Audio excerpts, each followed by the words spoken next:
Hey sleepyheads, hope your day was great. Before we start, let's play a game.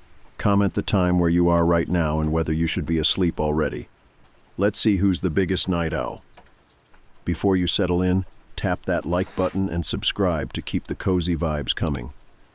Now, dim the lights, get comfortable, take a deep breath, and let's drift into sleep.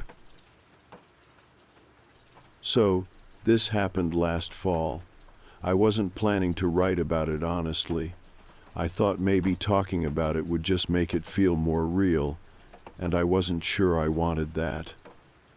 But it's been months, and I still think about it almost every day.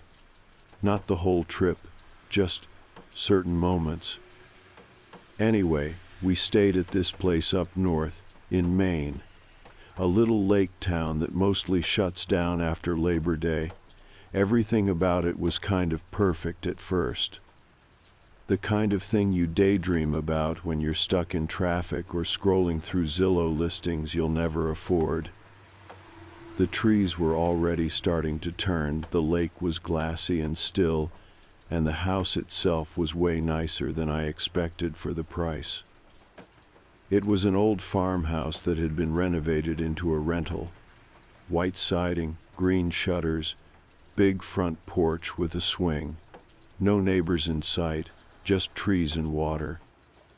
When we got there, it felt like the middle of nowhere in a good way. The listing said rustic, but the inside was cozy and modern in that Pinterest barn chic way. Mismatched mugs, a wood stove that probably hadn't worked in a decade, big old mirrors and exposed beams. It even had one of those antique coat racks in the foyer. My daughter thought it looked like something from a haunted mansion, which, in hindsight, yeah. We were only supposed to be there for 5 days, just a little family getaway before school picked up again. Me, my wife Erin, and our daughter Nora, who had just turned 9. She'd been begging for a vacation with real nature, and this place definitely fit the bill. The first day was uneventful in the best possible way. We unpacked, made sandwiches, explored the yard, and let Nora drag us down to the water's edge. She spent a solid hour trying to skip rocks and naming all the chipmunks she saw. That night, we made pasta and played Uno until she started falling asleep mid-turn. It felt like the first time in forever we'd all been relaxed at the same time. It wasn't until the next morning that things started to feel a little off. I was the first one up. I've always been kind of a light sleeper, and the old wooden floors creaked like hell, so I tried to move as quietly as possible. I brewed a cup of coffee and took it out to the porch. The air had that cold edge to it that tells you summer's over, even if the sun hasn't quite admitted it yet. When I came back inside, I figured I'd shower before Erin or Nora got up. The downstairs bathroom was tiny, just a toilet, sink, and one of those old-school medicine cabinets with the mirror on the front. I remember wiping condensation off the mirror after the shower, then doing that thing where you check yourself out for no real reason. I leaned in to fix my hair, and that's when I saw it. A handprint. It was faint, but there, just below eye level, like someone had pressed their palm against the glass and then stepped away. The weird thing was that it wasn't fogged. It was actually clearer than the rest of the mirror, like the oils from someone's skin had repelled the steam in that exact shape. I stared at it for a few seconds, just standing there in my towel, trying to remember if maybe I'd touched the mirror earlier without realizing it. But I hadn't. I was sure of that. And more than that, no one else had been in the bathroom. The door had been shut all morning. I'd been the first one up. I even checked our bedroom door creaks like hell when it opens, and I would have heard if Aaron or Nora had moved around. I wiped the mirror again with the hand towel and the print vanished. Just like that. I didn't say anything about it. It felt too dumb to mention, especially when everything else had been so nice so far. We'd only been there for a day. I told myself it was probably left over from the cleaners, or just some weird residue from when the mirror steamed up. Still, it stuck with me. Later that afternoon, Nora came inside looking kind of quiet. She'd been out in the backyard collecting acorns or something, so I asked if she was tired. She said no, but when Aaron came in from reading on the porch and asked the same thing, Nora finally spoke up. "Someone knocked on my window last night." It was one of those moments where my brain didn't even register what she meant at first. I think I said something like, "What?" like a tree branch, and she shook her head. No, it was a knock, like a real knock. She held up her little fist and tapped the side of her hand against her arm to demonstrate. 3 times. I thought it was you or Mom, but I looked out and nobody was there. Aaron gave me a look over her shoulder, like, "Are you gonna say something?" I just shrugged. "Nora, it was probably just something falling or the wind. You sure it wasn't part of a dream?" She looked unsure. Maybe. I was really sleepy. We left it at that. We didn't want to freak her out. But Aaron brought it up to me later when Nora was outside again. "You think that's just her imagination?" she asked. "I mean, probably. She's been watching those ghost hunting YouTubers again. Still weird." I didn't say anything, but I was thinking about the mirror. I almost told Aaron then. I probably should have, but I didn't want to seem paranoid. It wasn't until the next morning that we found the footprint. And that's when everything shifted. I found it by accident. It was early again, around 6:30. I hadn't slept much, not because anything had happened, just, I don't know. I kept waking up every couple of hours, like my body knew something my brain hadn't caught on to yet. I was up before the girls again and went upstairs to grab a hoodie I'd left in the laundry room the night before. The laundry room was at the end of the upstairs hallway, just past the bedrooms. The light switch is outside the room, which I still think is a weird choice. I flicked it on, stepped inside, grabbed the hoodie off the dryer, and then something on the floor caught my eye. A mark, a smudge. At first I thought it was just dirt. Someone must have tracked something in, but when I crouched down I could see the shape, the heel, the ball, 5 distinct toes, not a sock print. A bare foot. It was faint, but definitely there. And here's the thing that really got me. It was facing the wrong direction.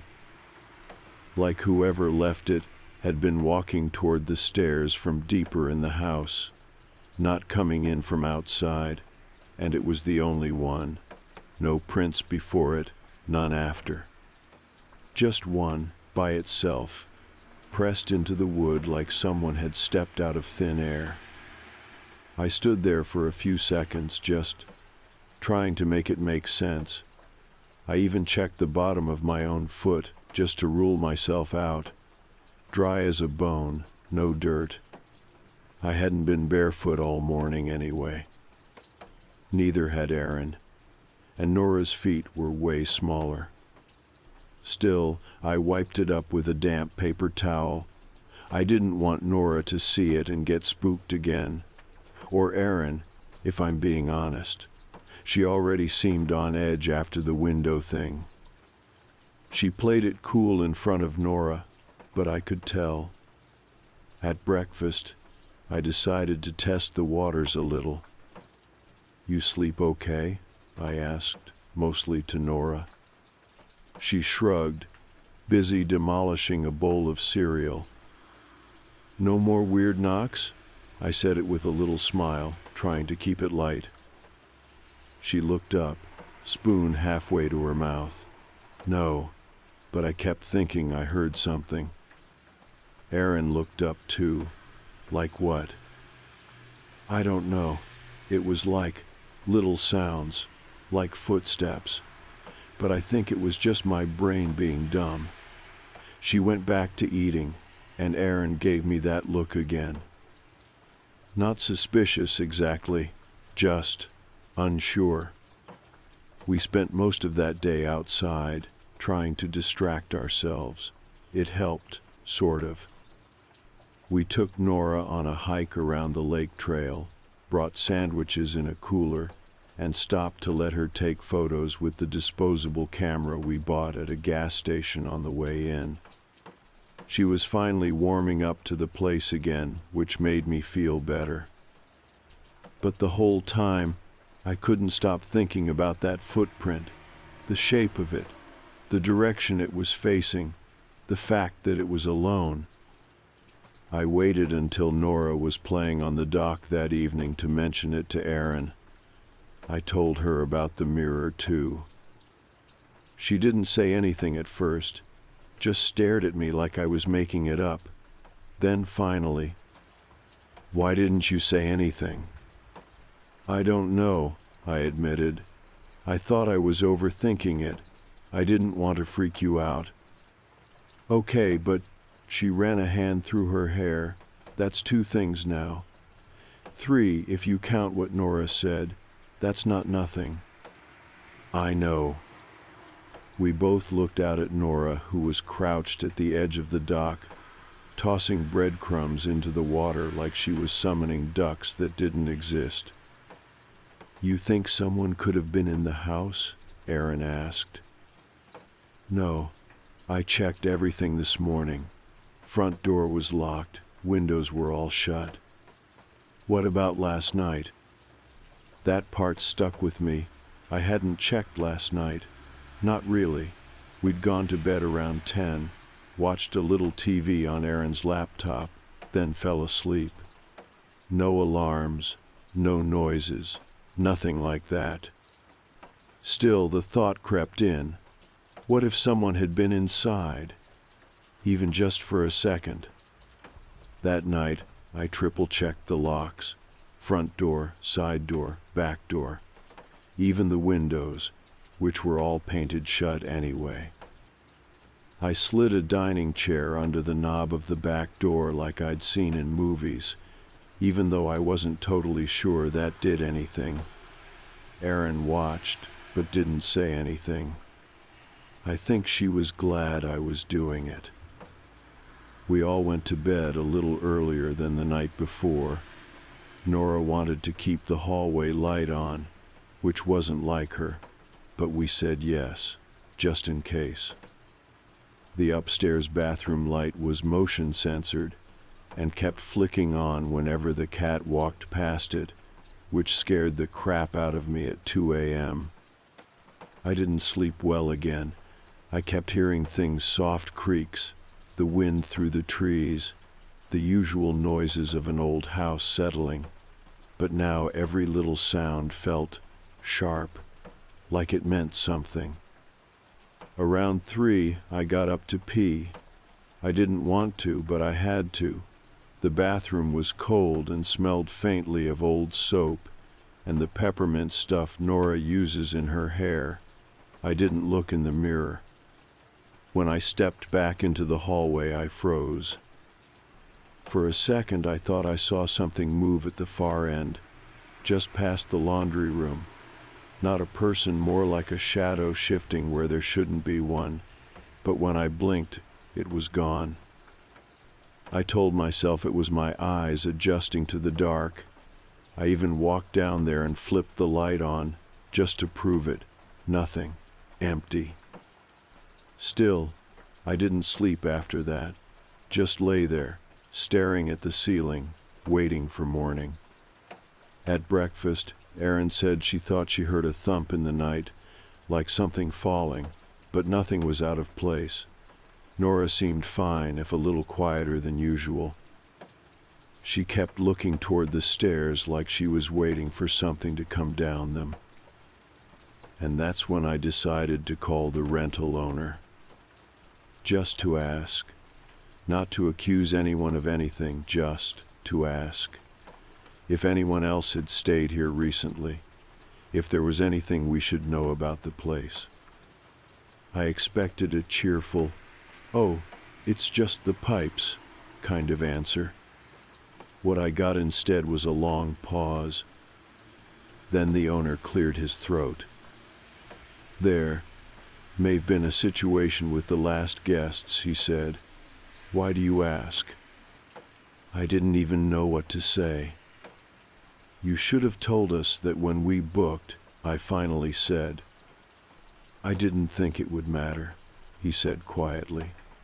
"They were supposed to leave 2 weeks ago, but they brought someone extra, someone who wasn't on the booking, and they never officially checked out." I felt cold, just numb. "What do you mean they never checked out?" "They just stopped answering," he said. "We assumed they left. The cleaners said the place looked empty." "But what if they didn't?" He didn't answer that. And I didn't ask again. I didn't tell Erin right away. I mean, what was I even supposed to say?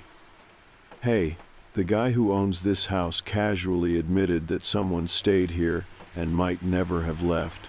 But don't worry, he's pretty sure the place was empty."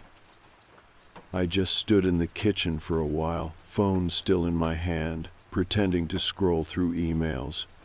Erin was out on the porch with her tea. Nora was drawing at the table, doing that thing where she talks to herself in little made-up voices. Everything looked so normal. I didn't want to shatter it, not yet. So I waited.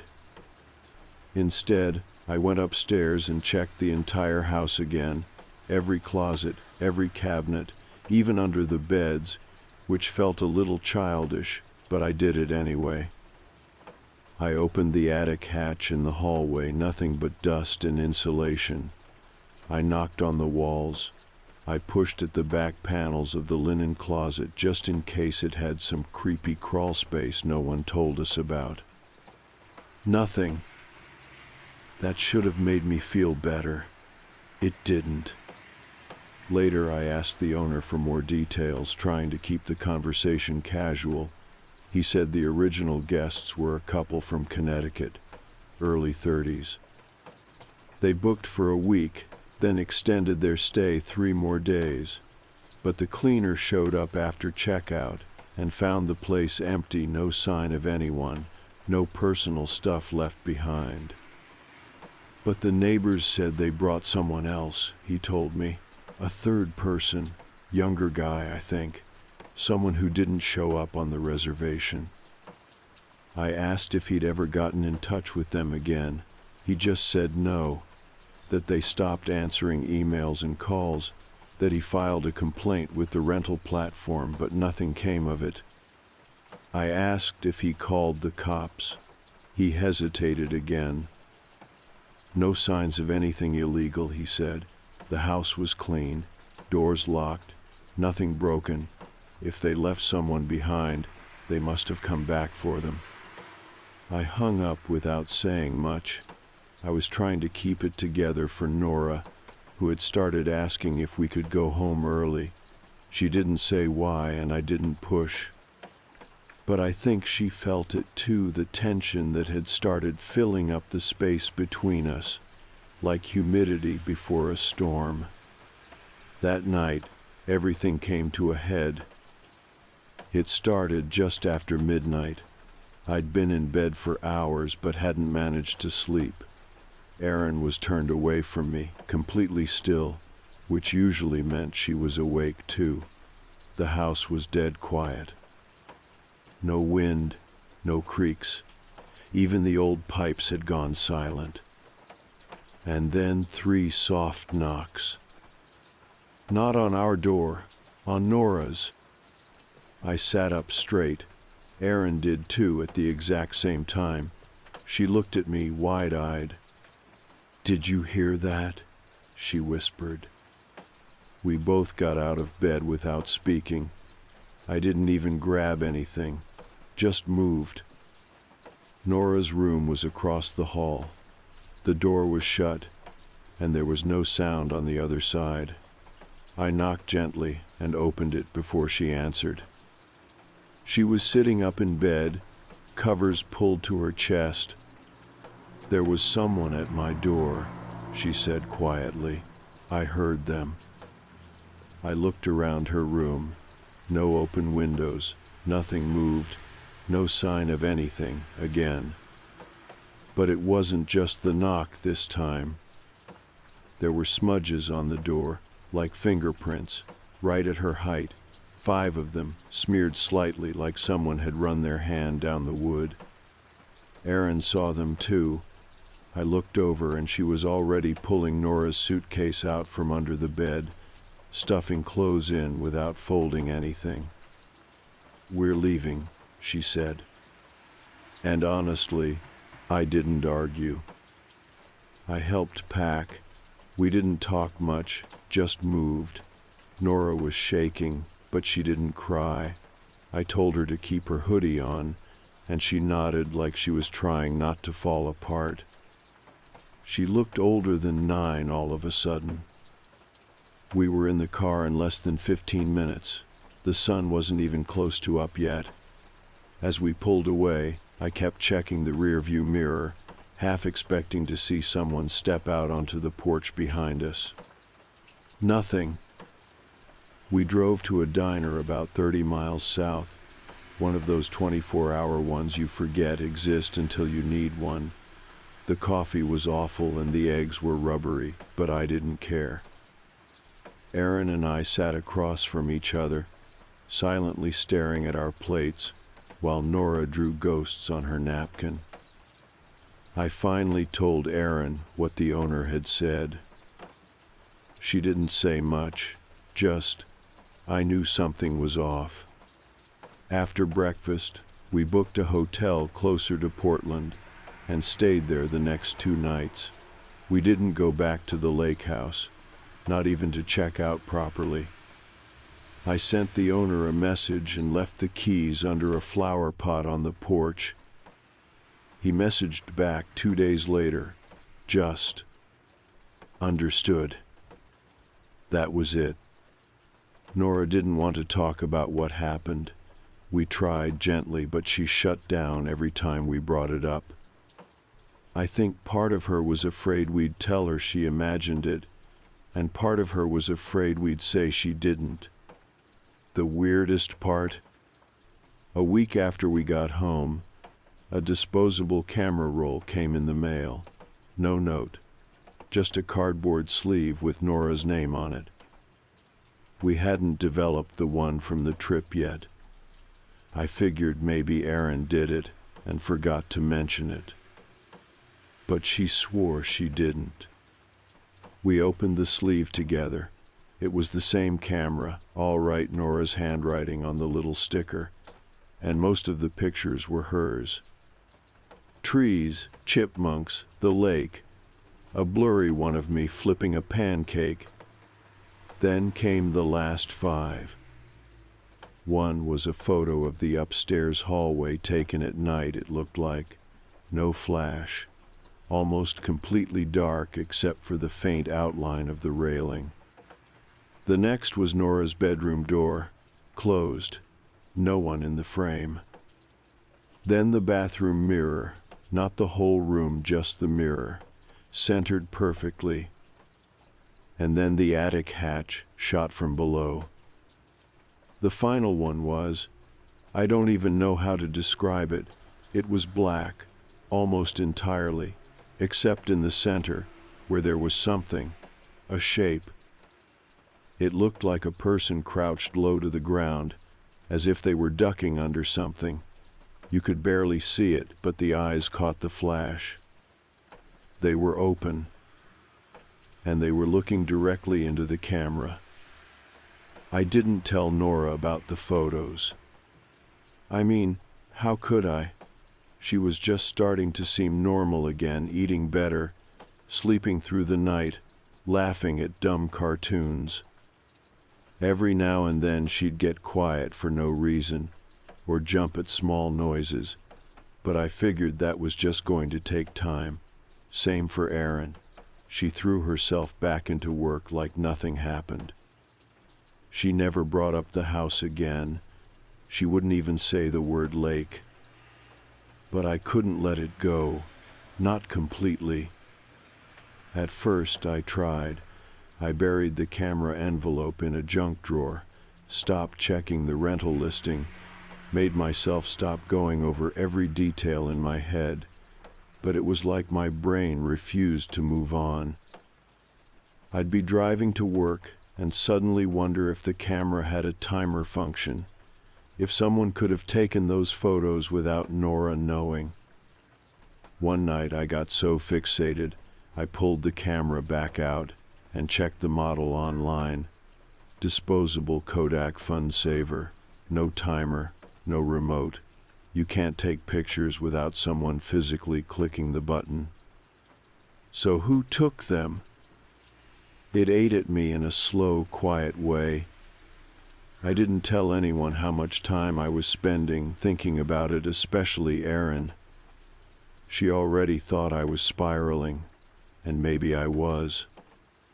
3 weeks after we got back, I called the rental owner again. I told myself I just wanted closure, that if I could get one more solid answer, I could finally drop it.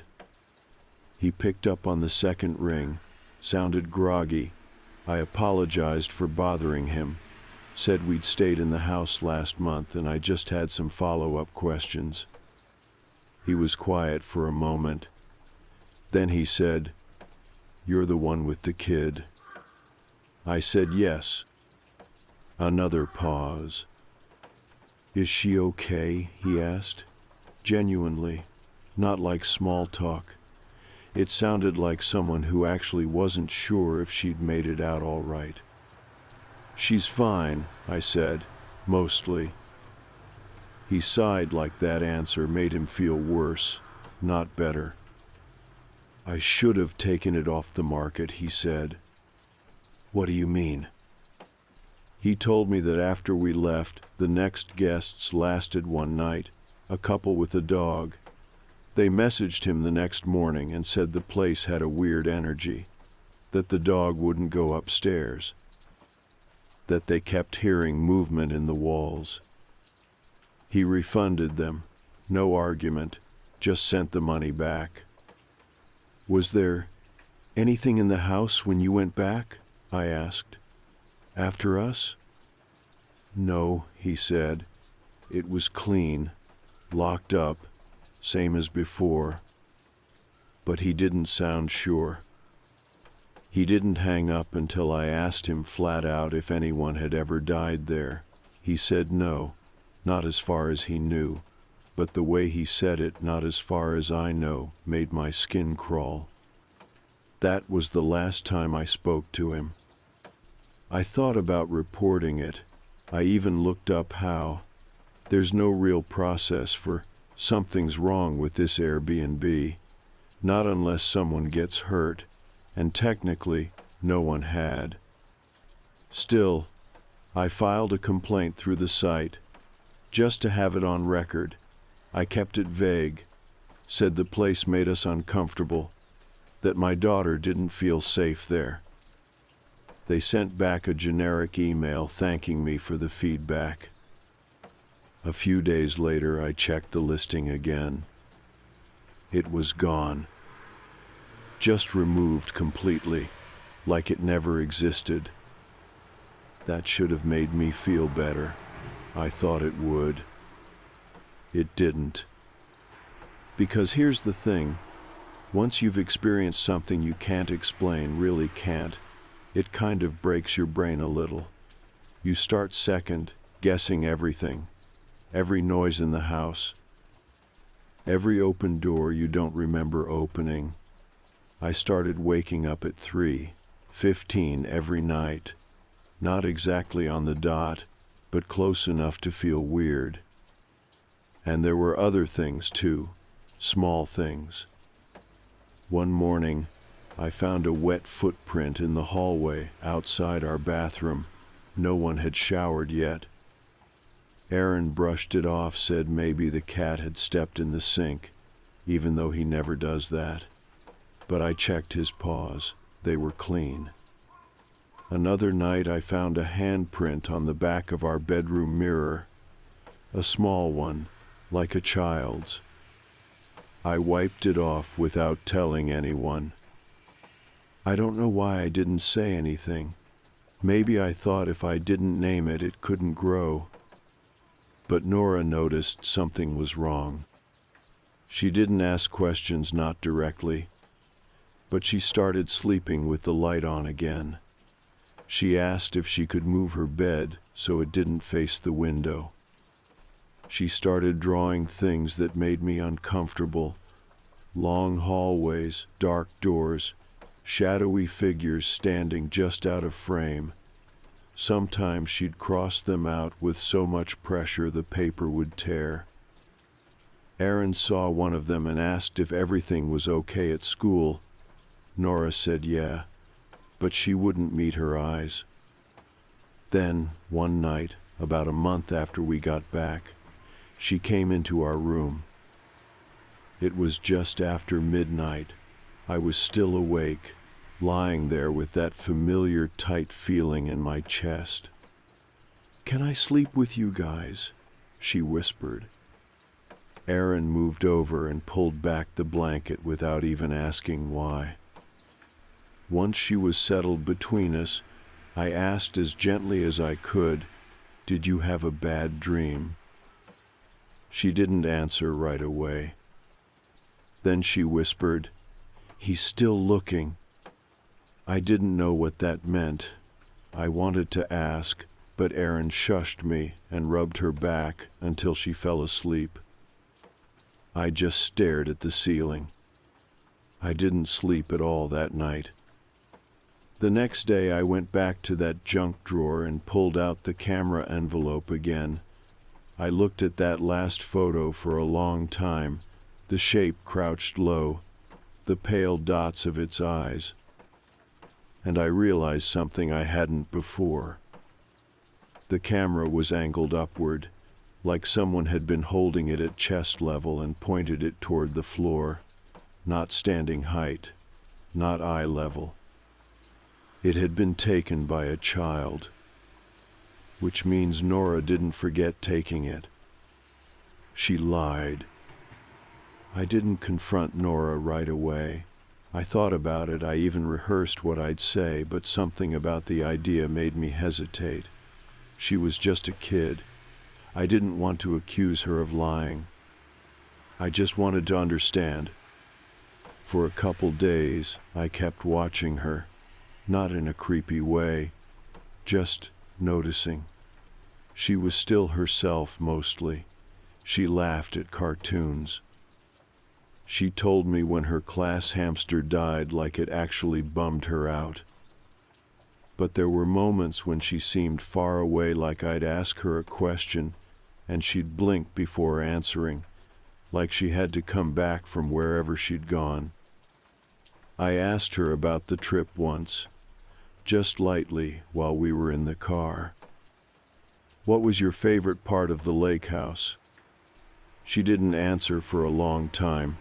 Then she said, "The dock." "Not the house?" She shook her head. The house felt weird. I nodded. "You never told me what you saw. That night, someone knocked." She glanced at me but didn't say anything. "Nora?" "I didn't see anything," she said. "That's the problem." I let it go after that. That night, after she went to bed, I sat on the edge of the couch with the photo in my hands again. That final one, the dark one. I brought it close to the lamp and studied every inch of it. The shape was so hard to define, you couldn't make out a face, just the idea of one. The way it crouched low, not like it was scared, more like it was waiting. And the eyes, that's what stuck with me. They didn't look human. Not in a dramatic way, no glowing or unnatural features, just blank, wide. Like whatever it was didn't understand what it was looking at, or maybe didn't care. I flipped the photo over, just white on the back. I held it up to the light, thinking maybe there was something written on it in pencil, but there wasn't. Still, I couldn't shake the idea that something had posed for that photo, that it had looked into the lens on purpose. After that, the dreams started. Not violent or gory, just strange, quiet. The kind of dreams that feel more like memories than nightmares. In one of them, I was standing in the upstairs hallway of the lake house, barefoot. I wasn't doing anything, just standing there, looking toward the laundry room. And some shape was crouched in the shadows at the end, just barely visible. I couldn't move, I couldn't blink. And the longer I stood there, the more I became aware that it was the one watching me. I'd wake up sweating, heart racing, sometimes halfway off the bed like I was trying to get away from something. I started sleeping with the hallway light on again, just like Nora. A few nights later, I came home late from work. Erin was already in bed. Nora was supposed to be too, but when I passed her room, I saw the light was still on. Not the overhead light, just the little desk lamp she sometimes used to read. I knocked and opened the door. She was sitting on the floor, cross-legged, facing the mirror. The same kind we'd bought her last year. Full-length, oval, mounted on a wooden stand. She didn't look at me. "What are you doing?" I asked. She turned slowly, like she was waking up from something. Her eyes were glassy. "I thought I saw something," she said. "In the mirror?" She nodded. I sat down beside her. "Like what?" "I don't know." She pulled her knees up. It wasn't clear. Like it was trying to look like me, but it didn't know how. That sentence hit me harder than it should have. It was too specific, too real. "Have you seen it before?" She hesitated, then shook her head. But I didn't believe her. She didn't sleep in her room that night. I let her stay on the couch with a blanket and some cartoons. Erin didn't ask why. She just looked at me like she already knew something was happening that we didn't know how to stop. That weekend, I went looking for the other family, the one who stayed at the house before us. I know that sounds crazy, but I couldn't stop thinking about what the rental owner said, that they brought someone else, someone who wasn't supposed to be there, and that they just left. I still had the booking confirmation in my email. I used it to check the listing again, not the live one, it was gone, but the archived version that Google had cached. From there I got the name of the property management company, just a generic sounding outfit that handled a bunch of vacation homes in the area. I called and pretended to be someone looking to book for next year, asked if the lake house was available. The woman on the phone was polite but confused. "That listing's been pulled," she said. "Do you know why?" She paused. "I'm not really allowed to discuss that." "Was there a police report or something?" "Sir, is this about a prior stay?" I didn't answer. I think my silence said enough. Then, after a long pause, She lowered her voice.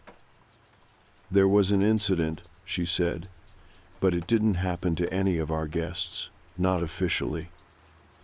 What does that mean? I can't say more, I really can't, but, off the record, if I were you, I wouldn't go looking. I hung up before she could say anything else. The next day, I noticed something strange with Nora's drawings. She'd started a new sketchbook. Same stuff at first: animals, trees, cartoon characters. But halfway through they started getting darker. Literally, thick black crayon covering half the page. Stick figures with their faces scribbled out. A little girl standing in front of a mirror with two shadows behind her. In one, she'd drawn the lake house. I recognized the shape of it right away, but all the windows were blacked out, and something was crouched on the roof. I asked her about it. She said, "That's not the house, that's the copy." I didn't ask what that meant. Later, after she went to bed, I flipped through the sketchbook again. The last page was blank, except for one sentence written in shaky pencil. He remembers where we went. That night, I locked every door in the house. But I didn't sleep. And I kept the lights on. It's been almost a year since the lake house. I've rewritten this story in my head 100 different ways, some versions scarier, some more rational. I kept thinking that maybe, if I could just land on the right version, I'd finally be able to file it away in that mental drawer where we keep all the weird, half-remembered stuff from our lives. But I'm starting to realize that's not how it works. Some things don't get tied up neatly. They don't offer you closure. They just end. And if you're lucky, you get to decide when. So this is me doing that, ending it. Here's what finally happened. A few weeks after I found Nora's drawing, the one that said he remembers where we went, I sat down with her. Really sat down, no distractions, no jokes. Just me and her on the back porch one late Saturday morning, while Aaron was out getting groceries. I didn't try to sneak up on it. I didn't treat it like a trap or a therapy session. I just asked her, "What do you remember about that trip?" She was quiet for a while. I let her take her time. Eventually she said, "I remember feeling watched." "By what?" She looked down at her knees. "Not a person." I nodded. "Was it in the house?" Another long pause. "I think it followed us there, or maybe it was already there, and we brought something it liked." I didn't ask her to explain. Honestly, I don't think she could have. But then she said something I'll never forget. "It didn't want to hurt us. It just wanted to stay." That shook me more than anything else. Because it made a strange kind of sense. We kept waiting for something violent to happen, but it never did. It just lingered, observed, left pieces of itself around like forgotten laundry. That handprint, the knock, the photo, whatever it wasn't trying to scare us. It was trying to settle in, like it was learning how to be human by mimicking us. After that conversation, things changed. Slowly, but they did. Nora started sleeping in her room again.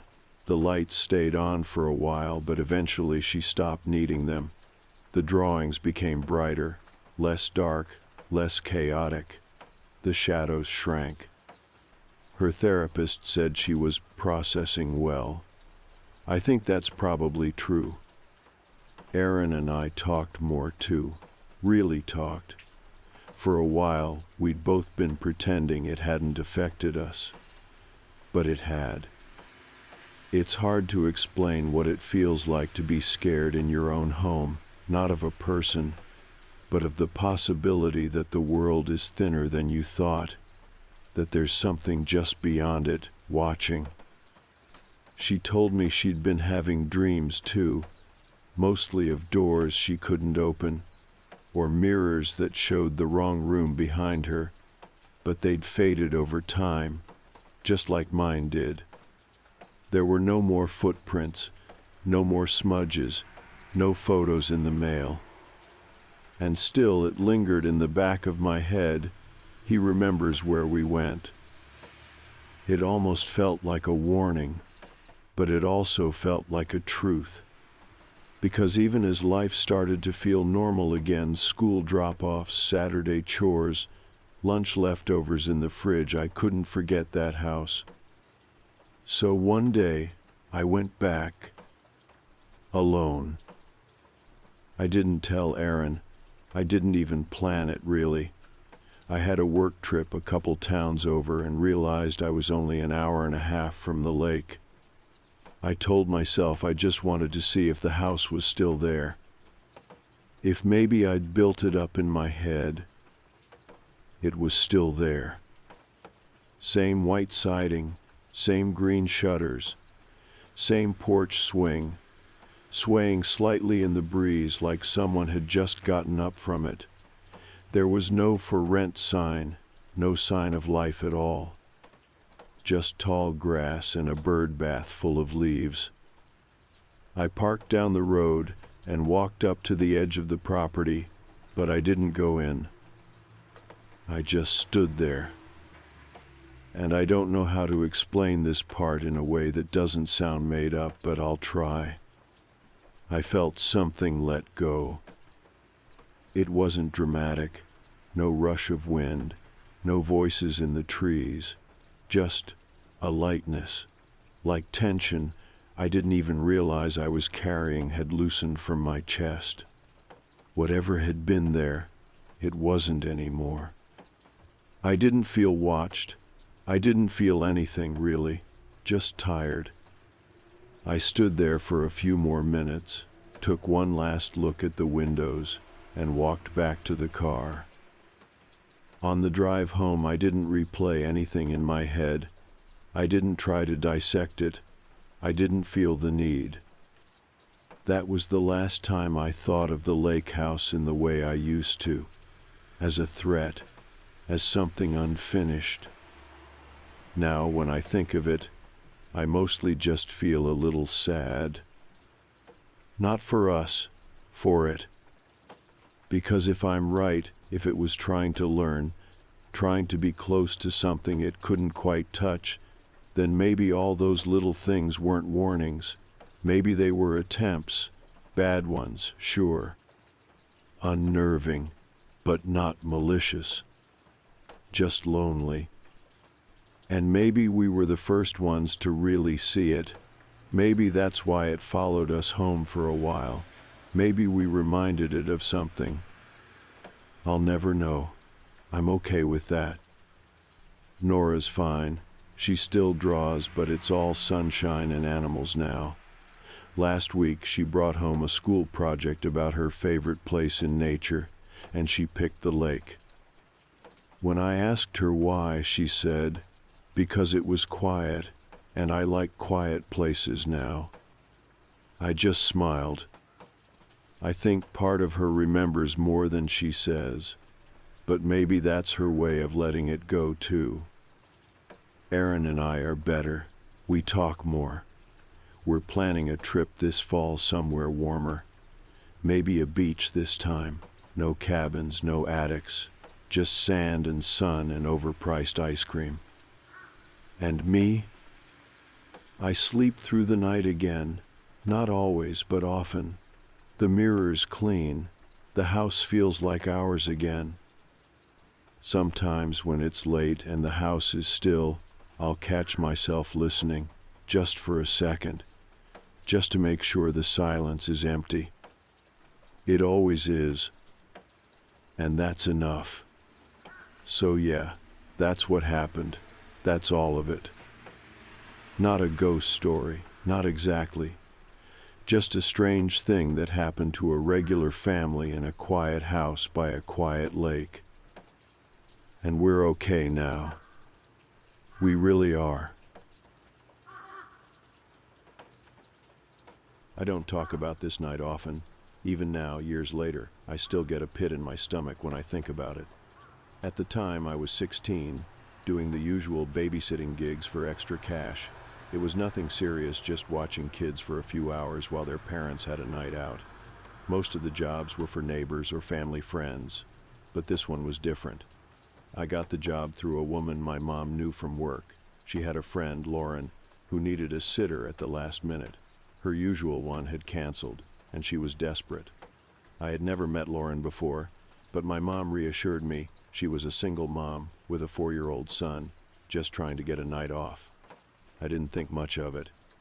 I should have. Lauren's house was about 10 minutes away, tucked at the end of a cul-de-sac. When I got there, it was already dark. The house itself was small but well kept, the kind of place that felt a little too clean, like no one actually lived there. Lauren answered the door looking stressed but friendly. She had on a black dress, her hair pinned up like she had rushed to get ready. "I can't thank you enough for coming," she said, pulling me inside. "Michael's already had dinner, and he's pretty easy. Just put him to bed by 9 and you're good." I nodded, glancing around. The house was quiet. Too quiet. Michael was standing in the hallway, just staring at me. Big brown eyes, blonde hair. He clutched a stuffed Animala floppy, gray ribbit so tightly his knuckles were pale. Lauren turned to him. "Michael, say hi to Anna." He didn't move, didn't blink, just stood there. Lauren sighed, gave me an apologetic smile and grabbed her purse. "He's a little shy." She kissed the top of his head.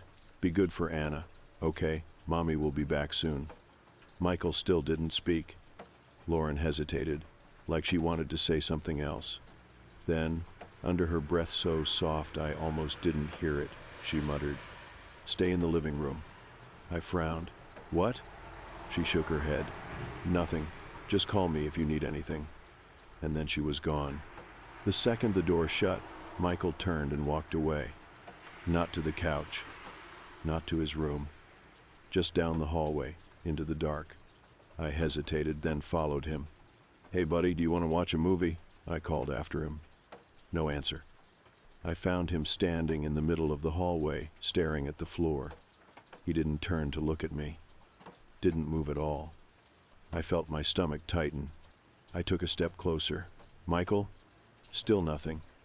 I was about to reach for his shoulder when he whispered, so quietly I almost didn't hear it. "He doesn't like when people go down the hallway." My breath hitched. I forced a laugh. "Who doesn't?" He didn't answer. Just turned and walked back to the living room like nothing happened. I stood there for a moment, the hairs on the back of my neck prickling. Then I shook it off and followed him. The rest of the night was uneventful. At least at first. Michael barely spoke, but he sat next to me on the couch while I put on a movie. When 9 rolled around, I told him it was bedtime. He shook his head. "Come on, bud," I said, standing up. "It's late." He gripped his stuffed rabbit tighter. Then in the same flat, quiet voice, he said, "He gets mad when kids go to bed." A chill crept down my spine. I forced another laugh. "Who gets mad?" Michael didn't answer. Instead, he whispered, "He's watching us." I stared at him. Then I don't know why I looked at the hallway. The air felt wrong. Still, like something was there, waiting. I swallowed hard. "Michael, let's go to bed." He shook his head again. This time, he looked scared. And for the first time that night, his voice wasn't flat. It was small, weak. "Please don't make me," he whispered. I exhaled, trying to stay calm. "Michael, nothing bad is going to happen. You're safe." He didn't answer.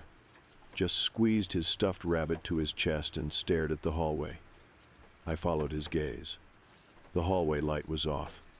But for a split second, just a fraction of a second, I thought I saw a shadow move.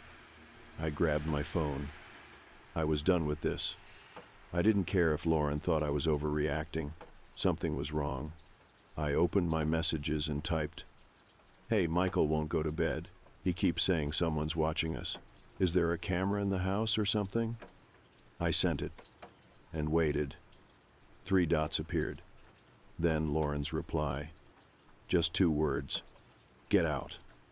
My stomach flipped. I stared at the screen, my pulse hammering. Then another message popped up. "Take Michael. Get in the car. Do not go near the hallway." A slow, creeping dread filled my chest. I looked at Michael. His face was pale.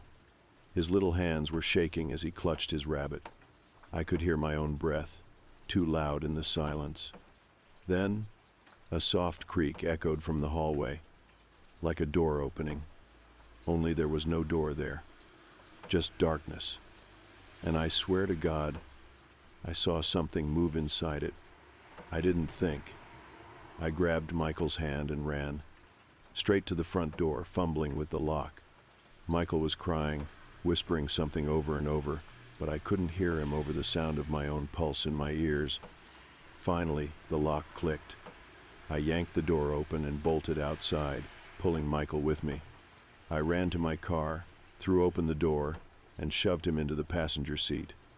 Then I turned just for a second, and in the darkened doorway of the house, I saw it. A figure, tall, thin, standing in the hallway, watching us. I don't remember getting in the car. I don't remember starting the engine. I just remember speeding down the street, hands shaking on the wheel, Michael sobbing next to me. Lauren's house shrinking in the rearview mirror. And the figure, still standing in the doorway, still watching, like it knew we'd be back. I drove in silence, my hands gripping the wheel so tight my knuckles turned white. Michael was still crying, small, stifled sobs into his stuffed rabbit.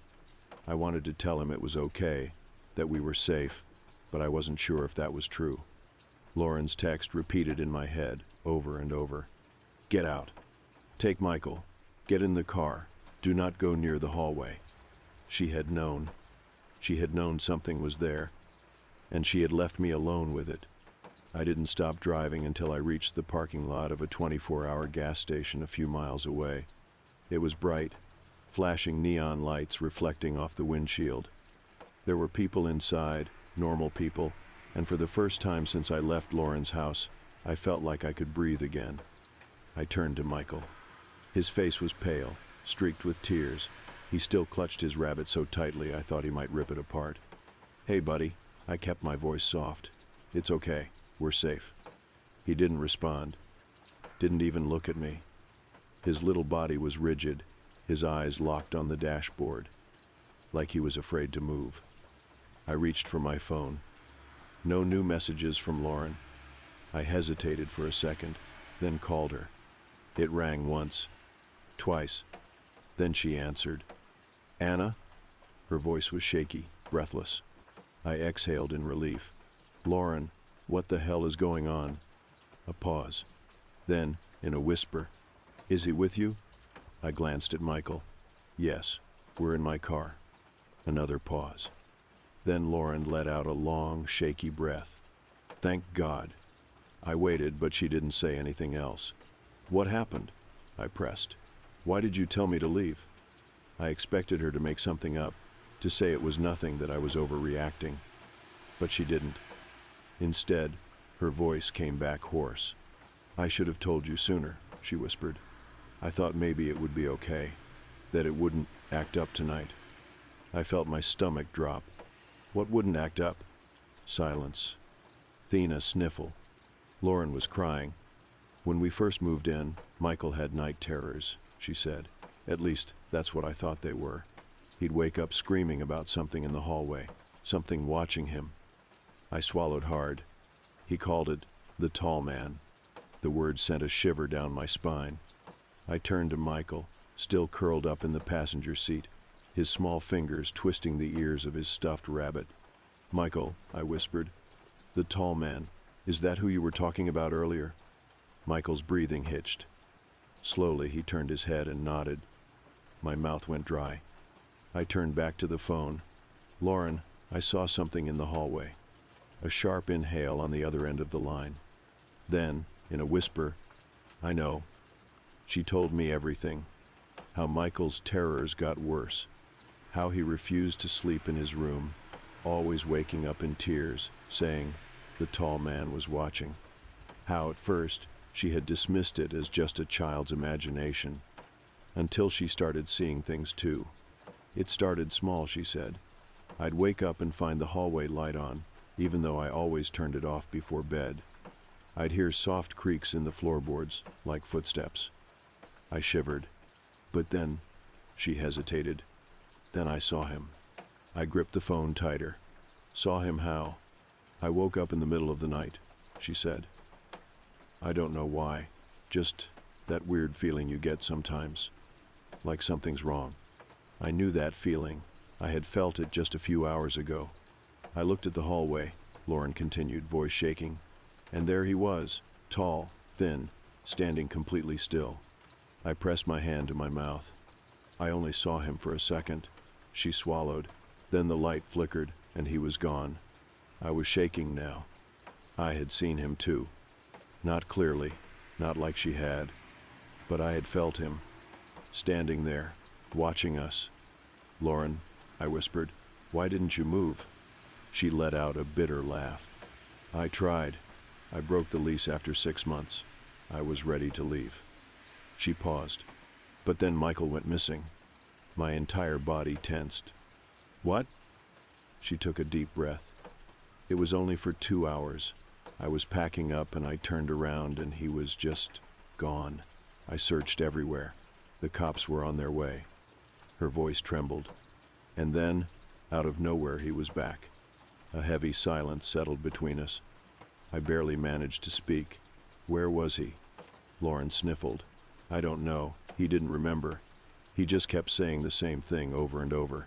My pulse hammered. "What did he say?" Lauren's voice dropped to a whisper. "He let me go."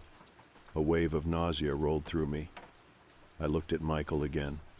He was staring at me now, eyes wide, unblinking. Something inside me twisted. "I think he's attached to Michael," Lauren whispered. I felt cold all over. "The tall man?" "Yes, and I don't know if he's waiting, if he's watching, but every time I tried to leave that house, something brought us back." Her voice cracked. "That's why I still live there." I didn't know what to say. I just sat there, staring at Michael, my skin crawling with an invisible weight. "Anna," Lauren said finally, "you need to bring him home." I didn't answer. I was too focused on Michael. His face had changed. He wasn't crying anymore. He looked blank, empty, then finally spoke. But it wasn't his voice. "He's waiting." I dropped the phone. My hands trembled against the wheel. Michael smiled. Just slightly. I had never seen him smile before. And something told me that wasn't Michael anymore. I stared at Michael, my body frozen, my breath caught in my throat. He had just spoken, but it wasn't his voice. It was something deeper. Something wrong. "He's waiting." That's what he said. And then he smiled. Just slightly. Just enough for me to know that wasn't Michael anymore. I didn't move. Didn't breathe. Every instinct in me screamed to get out of the car, to run, to leave him there. But I couldn't. Because whatever was happening, whatever this thing was, Michael was still in there somewhere. I had to get him back.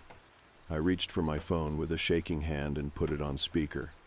"Lauren," I said, my voice barely above a whisper. "Michael just said something." Silence on the other end. Then carefully, "What did he say?"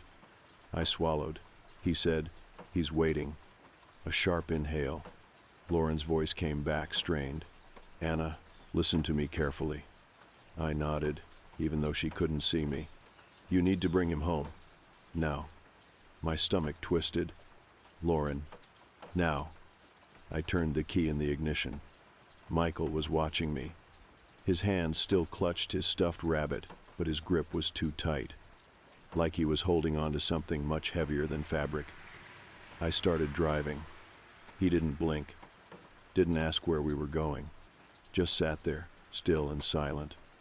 It felt wrong, like I wasn't alone in the car, like something else was sitting between us, breathing in the space we couldn't see. The closer we got to the house, the heavier the air became, like a storm building inside my chest.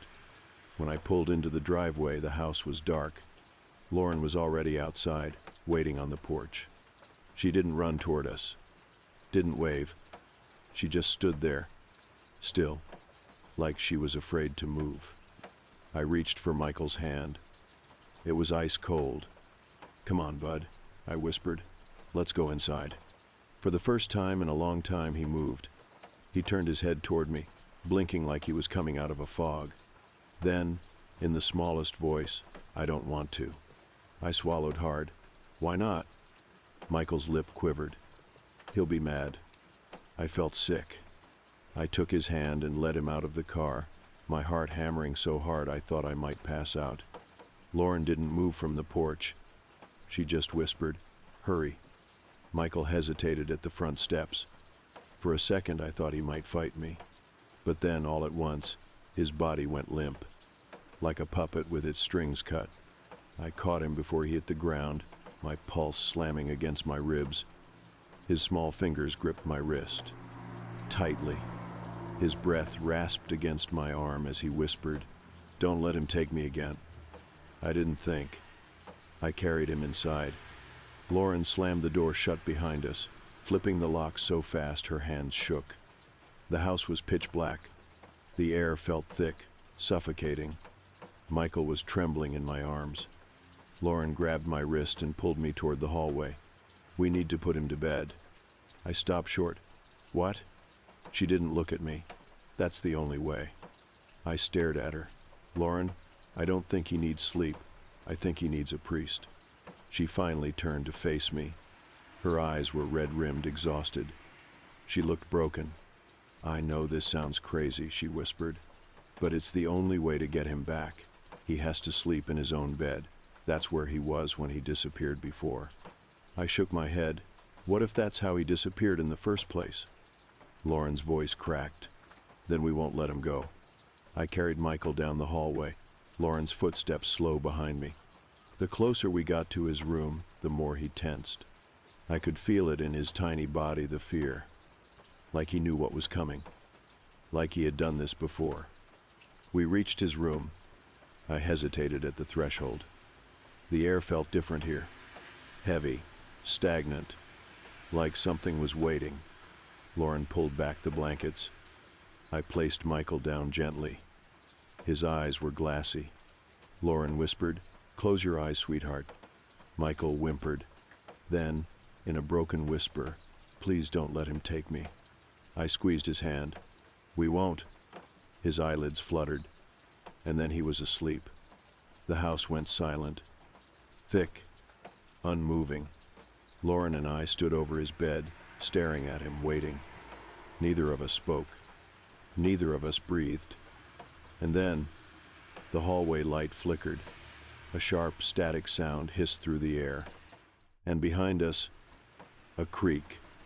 Slow, deliberate, like a footstep on old wood. Lauren's grip tightened on my arm. We weren't alone. I didn't turn around. I couldn't. I just kept my eyes on Michael. His little chest rose and fell, slow and steady. Lauren whispered something. A prayer, maybe. A plea. The air shifted. A low, creaking sound moved past us, toward the bed. Michael shuddered in his sleep. Lauren squeezed her eyes shut. And then, the closet door creaked open. A rush of air blew through the room. Michael jerked. Lauren grabbed my hand. "Hold him," she whispered. "Hold him tight." I did. His body went rigid. Then, for a single unbearable moment, everything went still. And then, the house exhaled, a low, quiet breath, and Michael relaxed. The air lightened. The hallway was empty again. Lauren let out a shuddering sob. I looked down. Michael's face was peaceful, like he had finally been let go. Lauren moved a few months later. She never told me where. I never asked. I don't know if the tall man followed her, or if he's still in that house waiting for the next child.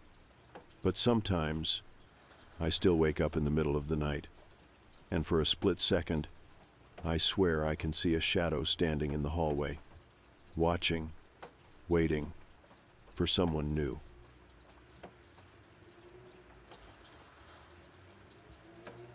We weren't hardcore campers or anything. We'd gone maybe 3 times total, me, Claire, a beat-up tent we borrowed from her brother, and a little propane stove that always smelled slightly like melted plastic. It was mostly about unplugging for the weekend. No service, no emails, no deadlines breathing down our necks. Just trees, firewood, canned chili, and the occasional raccoon bold enough to stare you down for a granola bar. That's what we were expecting when we drove out to Pinebrook State Forest that Friday. We picked the site ahead of time. Lot 23, close enough to the trailheads but far enough from the ranger station that it felt like actual wilderness. There were only 2 other vehicles in the entire loop when we pulled in a rust-colored Subaru with bike racks and this old white van. I remember noticing it right away, mostly because it didn't match the vibe. No campground sticker, no windows except the windshield, just these gray curtains pulled tight behind the glass. Not even a single dent or decal to tell you anything about the driver. Claire made a face when we passed it. "Creeper van," she muttered. "Maybe it's just a solo hiker," I said, "or someone doing the off-grid thing." "Without registering?" she asked. I didn't have an answer for that. We didn't dwell on it, though. Not right away. We set up camp, got the fire going, cracked a couple beers, and made a sad attempt at toasting hot dogs over 2 small flames. Typical first night stuff.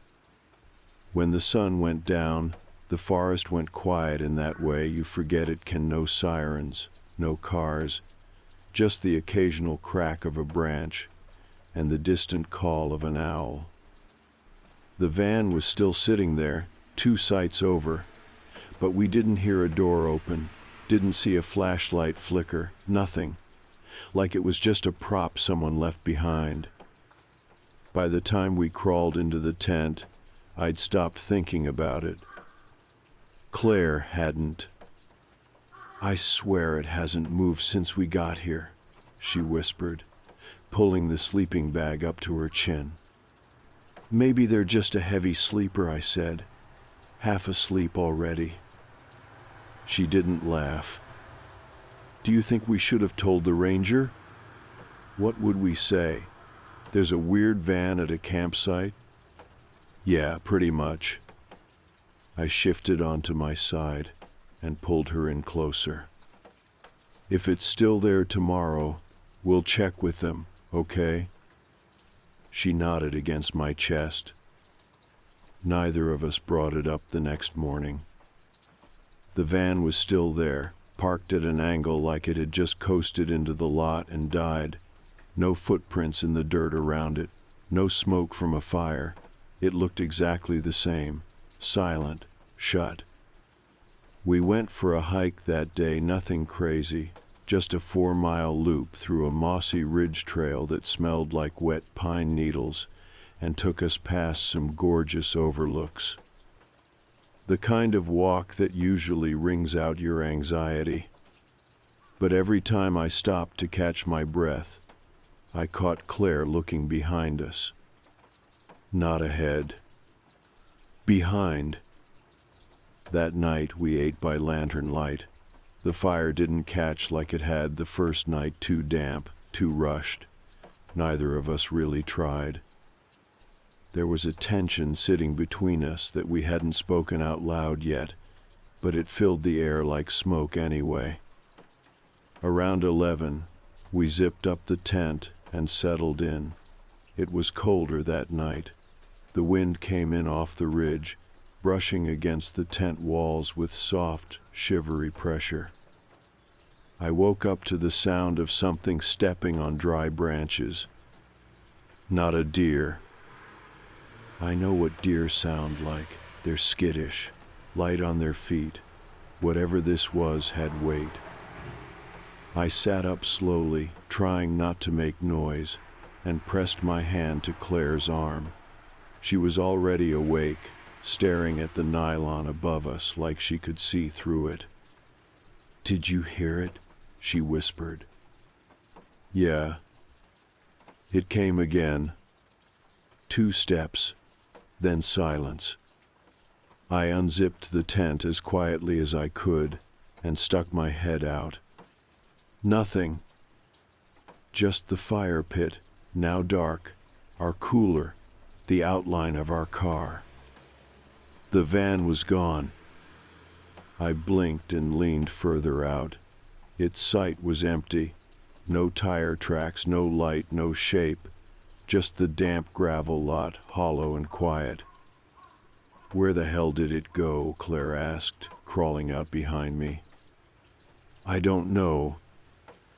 We stood there in our socks, breath visible in the cold, both of us turning in slow circles like we were afraid to look in any one direction too long. I felt completely exposed.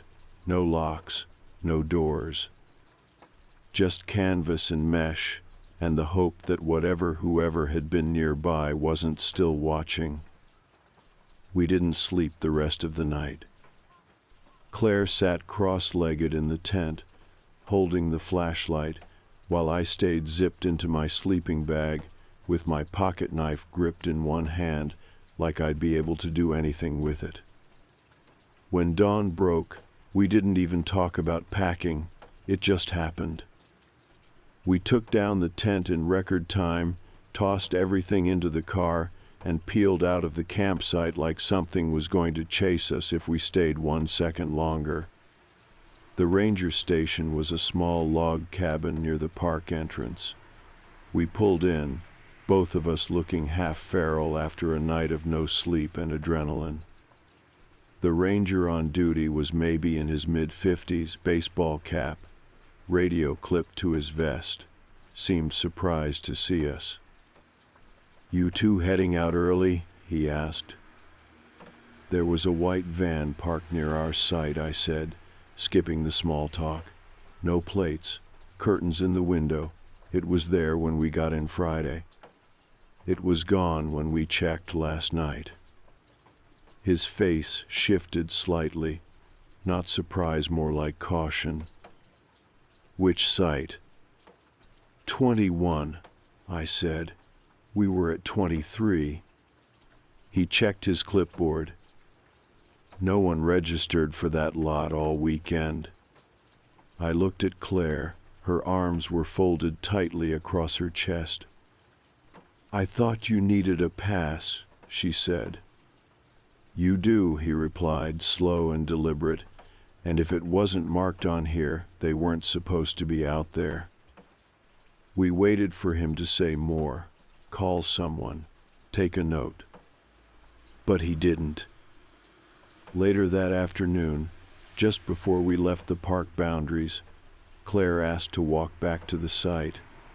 I didn't want to, but I didn't argue. Maybe we both needed closure.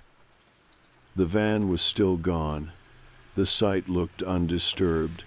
No trash, no firewood, nothing. But just behind the tree line, half buried under pine needles and blackened dirt, we found the fire pit. Still warm. Inside, a few scorched zippers, part of a canvas strap, and what looked like the melted back panel of a plastic backpack.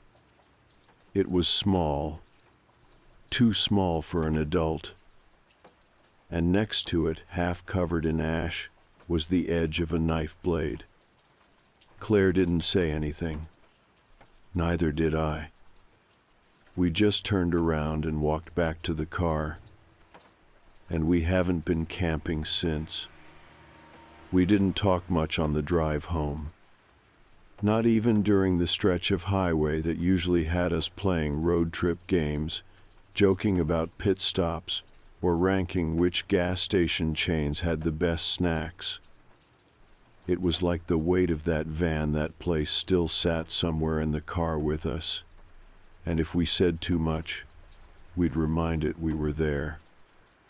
Claire kept staring out the window with her arms crossed, but I knew she wasn't looking at anything specific, just moving her eyes so her thoughts didn't eat her alive.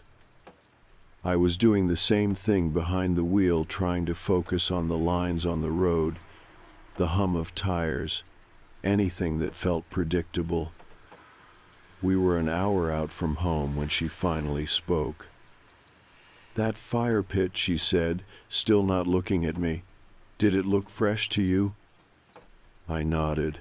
Yeah, still warm. Wood hadn't gone out completely. She bit her lip. "So they left after us, or were still there while we were packing?" That silence came back, heavier this time. We didn't fill it. When we got home, we did something we'd never done after a trip. We unpacked everything immediately. Tent, sleeping bags, clothes, all of it came out of the car and into the wash or the storage bins before we even sat down. I think we both wanted to scrub the whole experience off ourselves, like maybe if we cleaned fast enough, we wouldn't have to remember it the next day. It didn't work. That night, I couldn't stop thinking about the way the dirt around the fire pit had been disturbed, like someone tried to cover the items in a hurry, or maybe they weren't trying to hide it at all. Maybe it was a message. Claire tried to sleep, but gave up around 2. I heard her walking around the apartment, pausing at each window, checking the door chain even though we'd already locked it. I didn't say anything. I just laid in bed staring at the ceiling, listening to the occasional creak of the floorboards. The next morning, she had her laptop open before I even made coffee. She was already on the park's website, trying to figure out if there'd been any recent incidents reported in Pine Brook. I sat beside her and refreshed the local news pages on my phone. It felt dumb at first, like we were playing detective for something that could have just been a creepy coincidence, but it didn't feel dumb for long. Claire found it first. A missing persons flyer buried 3 clicks deep on a Facebook page for Pine Brook's volunteer search and rescue group. 10-year-old girl, missing since June, last seen at a roadside gas station 2 towns over. She'd been with her mother. They were traveling cross-country. Security footage showed the girl going into the bathroom and never coming out. "Is that the same backpack?" Claire asked, her voice quiet. I leaned in. It was hard to tell from the grainy image, but the shape of it, the plastic front with the cartoon character, the same color, it matched what we'd seen in the fire pit. Burned, melted, but unmistakable. We didn't speak for a long time. Around noon, I made the decision. We should call it in. Claire looked at me. To who? The local police, maybe, or the rangers. And tell them what? She asked. That we saw a van? That it vanished? That we found a half-burned kid's backpack in the woods? Yes. She didn't answer. But she didn't stop me either. I pulled up the ranger station number and called. The guy who answered didn't sound like the same one from the weekend, but his tone shifted the second I started describing where we'd been. I gave him the site number, told him what we'd seen, the van, the fire pit, the items inside it. There was a long pause after I finished. "You say the van didn't have plates?" he asked. "No front or back? And it was parked at Site 21? "Yeah." Another pause. "We've had a few reports like that," he said, his voice quieter now. "Not always at the same site, but close, same description. Old van, white, no plates, always gone before we get there." I gripped the phone tighter. "And the fire pit?" "We'll send someone out to take a look. If it's on park property, we'll flag it." That was it. No more questions, no urgency. Just vague acknowledgement and a promise to flag it. I thanked him and hung up, staring at the phone screen until it dimmed in my hand. Claire walked over, holding her laptop. "There are 6 posts like the one we found," she said. "Same area, all within the last year. Kids, teens, even a couple adults. No confirmed sightings, no leads." She flipped the screen toward me. "These ones were last seen near the interstate off Route 47. That's where we exited to get into Pine Brook." I scrolled through the images. One girl had braids and a pink jacket. Another boy wore a t-shirt with a baseball team I recognized.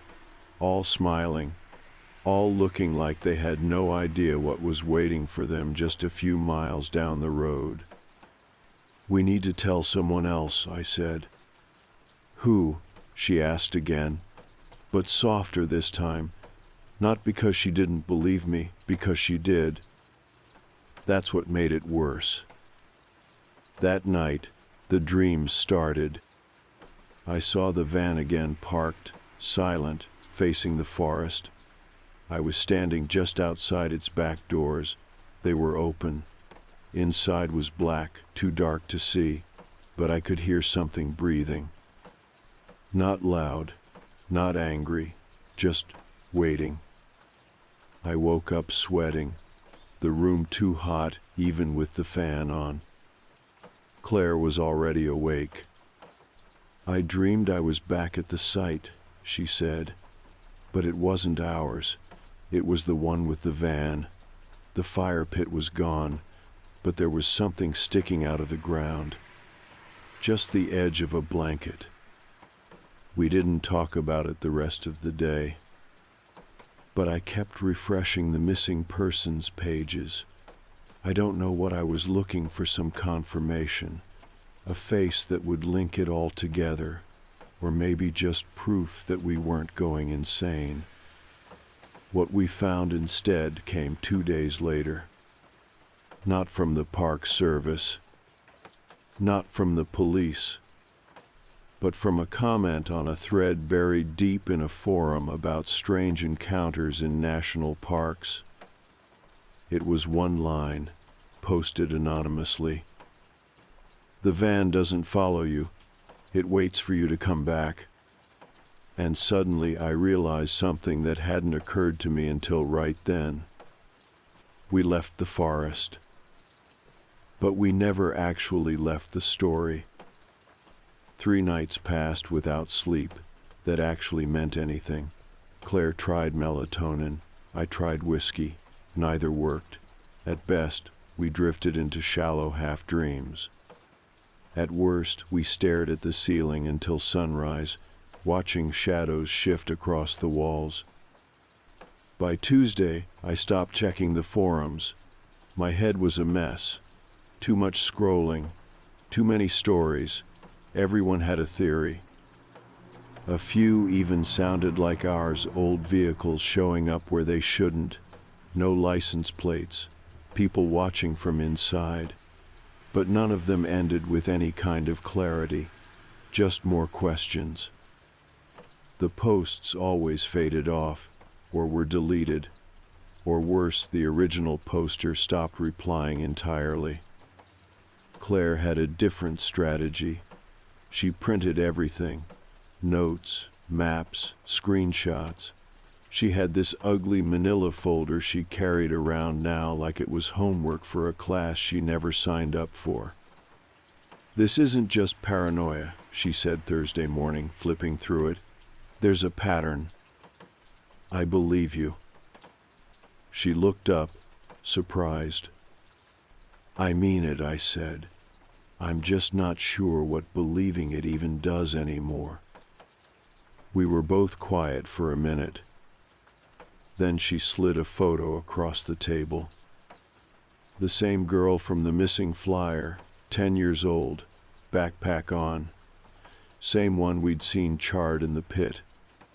But the photo Claire showed me wasn't from the flyer. It was newer.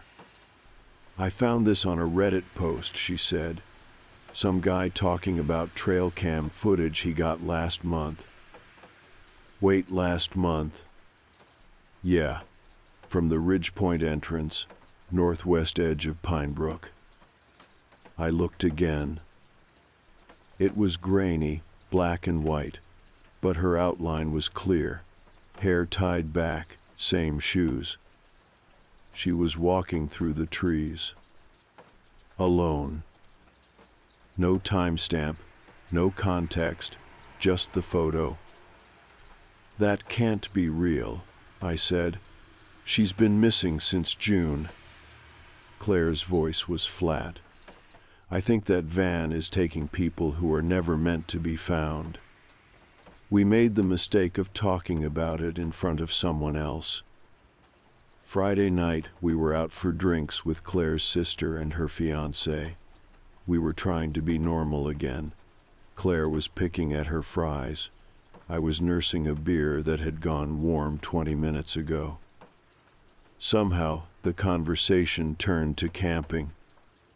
"You guys still going out to the woods every other weekend?" her sister asked, smiling. Claire looked at me, then back at her. "Not lately."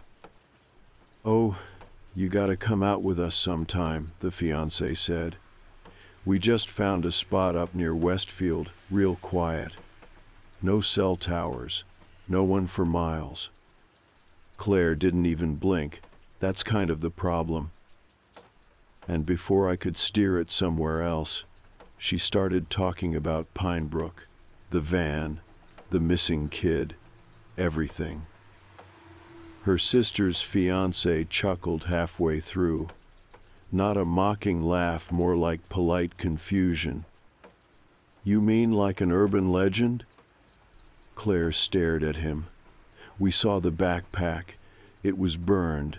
Someone buried it." He tried to recover, raising his hands. "No, I believe you saw something. It's just..." He glanced at me. "Come on. You don't really think someone's driving around national parks stealing people in a creepy van and no one notices?" "I didn't either," I said quietly, "until it happened." The mood tanked after that. We didn't stay much longer. When we got home, Claire didn't even take her shoes off. She went straight to the kitchen and started pulling out boxes, the ones we hadn't touched since we moved in. Old photos, receipts, printouts from earlier research. I followed her in. "What are we doing?" She paused, one hand in the box. "If the cops won't investigate it, we need to," she said. "Claire, we're not detectives. We're barely functioning adults." She pulled something out and held it up. A Pinebrook trail map. Marked in red was our site 23, then 21, where the van had been, and about a half-mile west, a sharp X. "What's that?" She tapped it. "Where I think the van came from. There's no road on the map, but when we were hiking, remember that overgrown path? It looked like tire ruts, just faint." I did remember. She grabbed her phone and pulled up satellite view. There it was, barely visible, but a dirt stretch curling off the main road, vanishing into the tree line. "I think there's something back there," she said.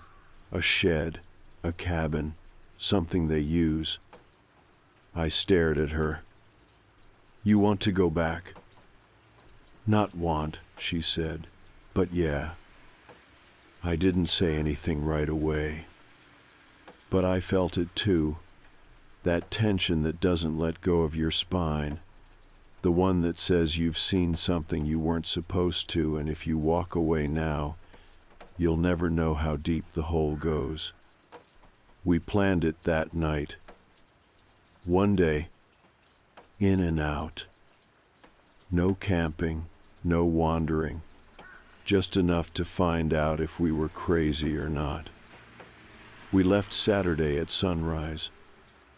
No bags, just flashlights, gloves, and a portable scanner Claire borrowed from a coworker who used it for geocaching. It was supposed to pick up metal or signs of tampering in the ground. We weren't sure it'd help, but it made us feel like we had a purpose. We parked a mile from Pine Brook's main entrance, walked the rest of the way through a back trail. The weather was cold, dry. The kind that made your breath visible and your fingers go numb by the time you'd zipped your coat. When we got to Lot 23, everything was as we'd left it. Empty. We didn't stop. We followed the trail for about 10 minutes before Claire spotted the turnoff. The ruts were there. Faint, overgrown with brush and moss, but there. She looked at me, then started walking. We didn't talk much after that. The path curved sharply left, then widened into a shallow clearing. And there it was. A van. Not the van, at least not visibly the same. This one had been there for a while, covered in pine needles and rust, tires deflated, back doors sealed shut with what looked like an old bike chain. Claire walked around it once, slowly.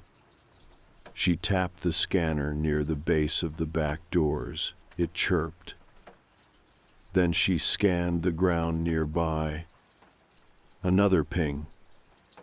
She dropped to her knees and started brushing away the leaves. And there, buried in a shallow impression in the dirt, was another fire pit, long dead, but inside it half-melted toys, a phone case, what looked like the edge of a shoe. Children's sighs. Claire stood up, hands shaking. "This wasn't just one person," she said. I felt something then. Not fear. Something worse. Like we were too close to something we had no business finding. Like the trees around us were suddenly listening. And maybe, just maybe, the van we saw hadn't ever really left. We didn't speak on the walk back, not at first. Claire had her phone out, snapping photos of the van, the fire pit, even the tire ruts in the dirt. She moved with this steady, determined calm I hadn't seen in her since the day after the original trip. Like the second she knelt down and uncovered that fire pit, something inside her clicked into place. Not fear, not panic, just clarity. Me? I kept looking over my shoulder. There was this feeling I couldn't shake, like we weren't supposed to have found any of it. That we'd wandered somewhere we weren't meant to go, and now the forest had noticed. Not in a supernatural way. Just eyes, people, watching, waiting. We got back to the main trail around noon. Still no signs of rangers, no other hikers, no campers, and no van in Lot 21. Either the spot it had been parked at a week earlier. It was all too quiet. When we reached the car, Claire slid into the passenger seat without saying a word and started uploading the photos to a cloud folder, marking each one by timestamp and GPS data. She'd been using an offline mapping app that logged everything. She was methodical like that, the kind of person who highlighted books and kept receipts. I didn't start the car yet. Instead, I sat there gripping the steering wheel, staring through the windshield at the same trees we'd stared at the first time we pulled in. "We're not done, are we?" I asked. Claire didn't look up, not even close. When we got home, she contacted the families. She didn't tell me right away, just started sending messages through social media, carefully worded and direct. She said if she were them, she'd want to know.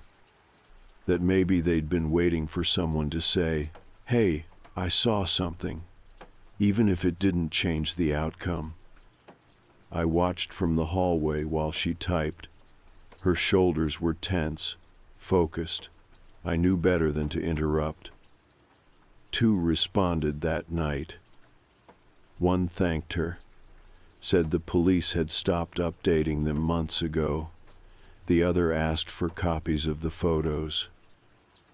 The third reply came the next day, different tone, nervous, almost like they were afraid to say too much over a direct message.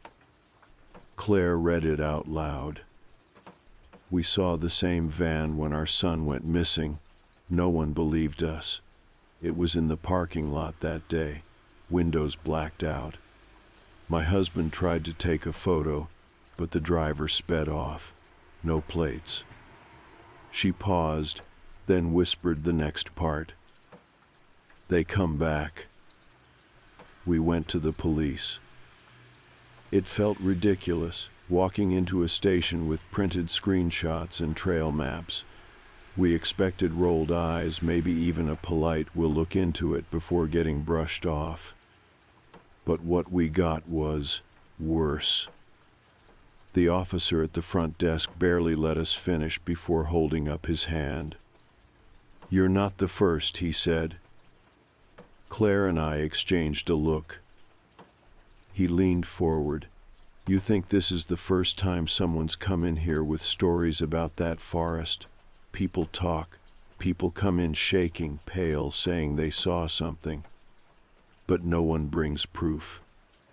Claire slid the stack of photos across the desk.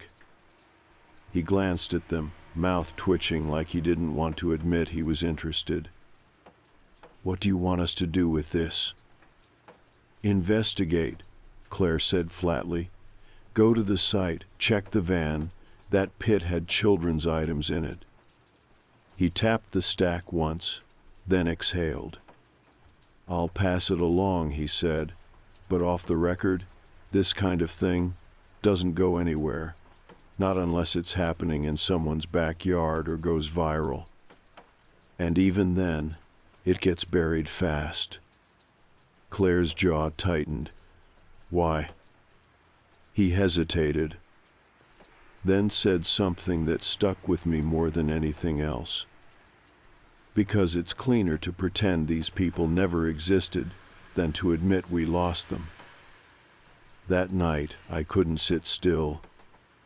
Claire was organizing her files again, posting in online forums under an alias, tagging news outlets, even starting a private thread to compile other stories. Meanwhile, I was pacing. Every time I passed the living room window, I checked the street. Nothing. But I kept checking anyway. Finally, around 2 a.m., I stepped outside. No sounds, no cars, the kind of silence you only hear right before something breaks it. I walked to the curb and stood there, looking up and down the road. And that's when I saw it. Headlights, far end of the block, just sitting there, not moving. I narrowed my eyes. White. I walked back inside without saying anything to Claire. The lights were gone by the time I looked out the window again. The next morning there was an envelope on our doorstep. No name, no return address. Just a single photo inside. It was us. Me and Claire, from behind, in the woods. Taken from a distance, like through brush. I stared at it for a long time before flipping it over. On the back, written in tiny black ink, were the words, "You're looking too hard." Claire stood behind me, reading over my shoulder. She didn't speak, just reached out, took the photo, and placed it inside her folder. Then she locked the deadbolt on the front door and pulled the curtains shut. We stopped going out much after that. Groceries were done late at night, no more hikes, no more back roads. If we didn't have to be somewhere, we weren't. Claire set up a camera at the front door, then the back, then 2 more for the windows. We changed our route to work, changed our phones, changed passwords. But still, once, while taking the trash out, I found a cigarette butt tucked under the edge of our doormat. We don't smoke. Another time, Claire swore someone had gone through her car, nothing missing, just the glove box left open. Whatever this was, whoever they were, they wanted us to know they were close. But they also wanted us to stop. Weeks passed. The police never followed up. None of the forums responded to Claire's thread. One of the families we spoke to deleted their social media altogether. It was like someone had hit a reset button on the whole thing, scrubbing it clean, pretending it never happened. I wanted to stop thinking about it, wanted to pretend we'd just imagined the worst. But late one night, I walked out to the porch and sat in the dark. No phone, no flashlight. Just me and the quiet.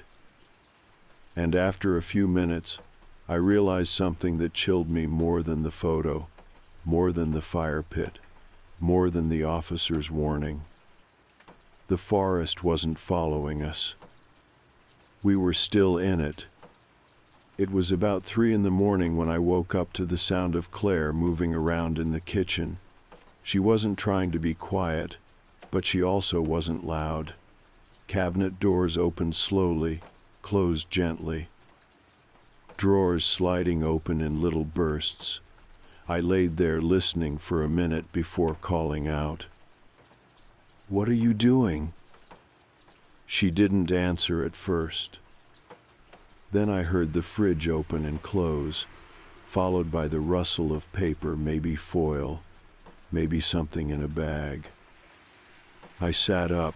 "Claire?" She came into the room a second later, hair a mess, eyes wide but unfocused, like she hadn't slept at all, like she hadn't stopped moving long enough to try. She held something in her hand, a printout. "There's another one," she said. It took me a second to process. Another what? Post, same van, same area, just uploaded 20 minutes ago. I took it from her. It was a screenshot of a Facebook post from someone named Greg L. The photo was blurry, taken through a window, probably a moving car, but unmistakable. The van was there, white, windowless, same size. No plates, parked along a fire road on the edge of Pine Brook. The caption was short. "Saw this van parked near Trailhead 9, no one inside, creeped me out, left fast." I handed it back to her. "This is recent." "Yeah, and guess what?" she said, turning back toward her laptop. That trailhead wasn't even open last time we were there. It was blocked off for maintenance. I pulled the blanket around my shoulders and followed her. On the screen, she had a map open, side by side with satellite view. There was the trailhead deep on the northwest edge of the park, just past a bend in the river trail. According to Claire, it had been closed due to flooding over the summer. They reopened it last week, she said, quietly, no announcement, just removed the barriers. And that's where it showed up. She nodded. We stared at the screen together. Then she clicked to another tab, one I hadn't seen before. It was a shared spreadsheet. Names, dates, locations, notes. You made a list, I said quietly. I've been keeping track of everything, every mention, every story. It's always near a trailhead, always off-season, always no plates. I scrolled through the entries. There were over 30. This is more than I thought, I said. It's more than anyone thinks, she replied, because no one's putting the pieces together. By sunrise, we'd decided. We were going back. Not to hike, not to camp, not even to wander near the sites we'd been to before. Just to watch. To sit near Trailhead 9 with a camera and a pair of binoculars and see what showed up. Maybe we'd catch a license plate, maybe a face, maybe nothing. But we had to go. We left that afternoon. Claire packed like she was prepping for a stakeout, camera batteries, snacks, extra SD cards. She'd even borrowed a long-lens DSLR from her coworker for wildlife photography, which wasn't technically a lie. I drove. The closer we got, the quieter it became inside the car. No music. Just the occasional highway noise and the soft sound of Claire flipping through her notes again, double-checking details she already knew by heart. We parked half a mile from the trailhead, near a stretch of road that curved around a ridge and offered a clear view of the lot. There were no other cars, just a wide gravel loop, half covered in leaves. Claire set up the camera in the back seat, pointing through the windshield. I kept my eyes on the trail entrance. We waited. An hour passed. Then 2. Still nothing. Claire tapped her pen against the armrest. This is how it always happens, she said. They don't come when you're watching. They came before, I said. Because we weren't looking. The sun dipped lower behind the trees. The air got colder. I turned on the car heater for a few minutes, trying not to fog up the windows. Then, just as the sky started to go gray, Claire leaned forward. There. I followed her gaze. The van. Coming from the north, slow and deliberate, like it wasn't in a hurry. No headlights, no markings, just white metal against the fall colors. It turned into the lot, rolled halfway through, then backed into a spot with the rear facing the tree line. From our distance, we couldn't see inside, couldn't make out the driver. But the camera caught it all. Claire clicked the shutter, then again and again, until the van disappeared behind the tree cover.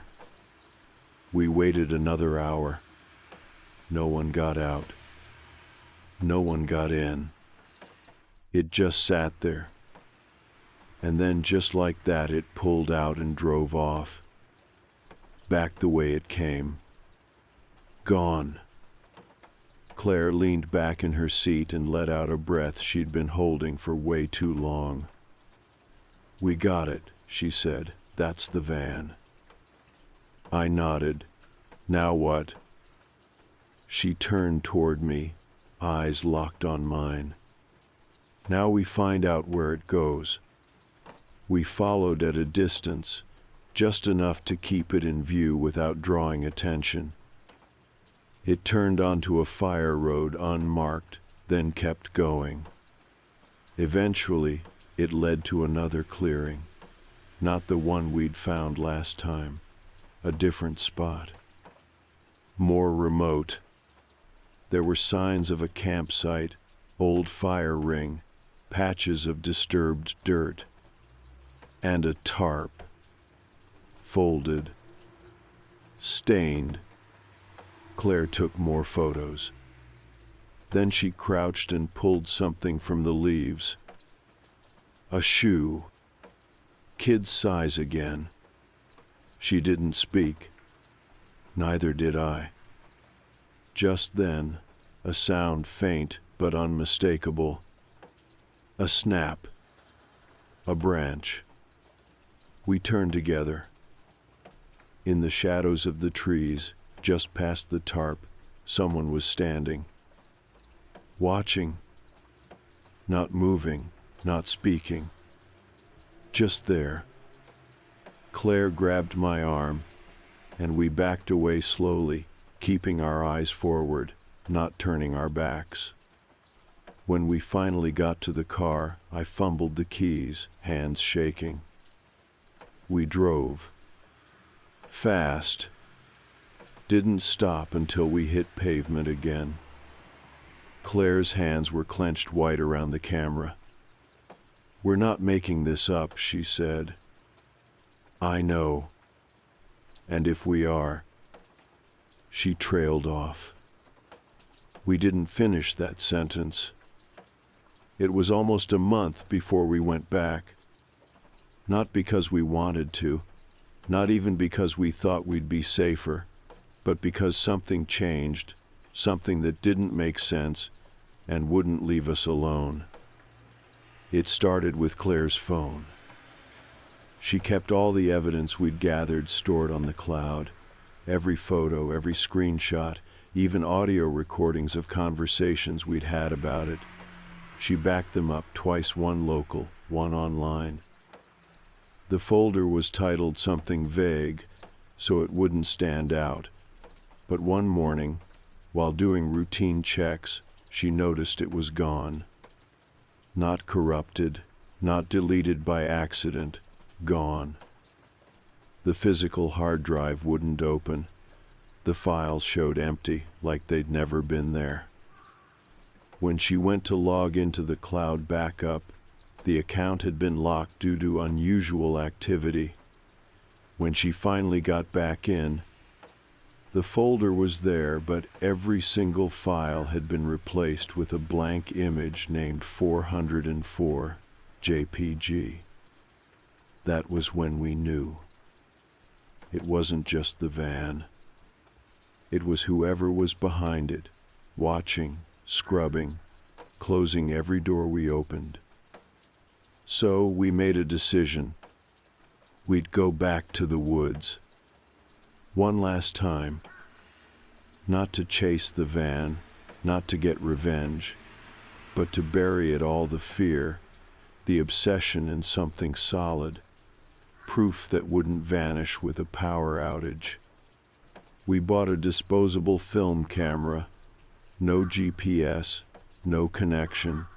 We'd photograph what we could and leave the prints in a safe deposit box under Claire's cousin's name. She didn't even know we were doing it. That was the point. If anything happened to us, if everything got wiped again, the truth would still exist somewhere else. We returned on a Tuesday. Middle of the day, overcast skies, just enough cloud cover to keep most hikers away. We parked in the same lot as before, only this time we didn't go near our old site. We followed the overgrown trail again, the same one that led to the abandoned van, the shallow fire pit, and whatever else had been half buried in that forgotten stretch of forest. But the van was gone. Not just gone, erased. No rust stains on the ground, no tire ruts. The grass had grown back where we'd walked just weeks earlier, like nothing had been there in years. The fire pit was gone too, covered, smoothed out. Someone or something had been through. Maybe it was never there, I whispered, already knowing that wasn't true. Claire didn't reply. She took out the film camera and snapped a photo anyway, of the clearing, of the tree line, of the spot where we remembered it all happening. Even if we can't prove what it was, she said, her voice steady, we can prove something was here. We hiked deeper, following instinct more than map. Claire noticed at first the smell. Rotting wood, wet metal, something sour underneath it all. It led us to a shed. Not big, just enough for 1 or 2 people to stand in, half covered in moss, almost hidden beneath a fallen pine. The door was locked with a rusted padlock. I checked the edges, gave the handle a pull. It didn't budge.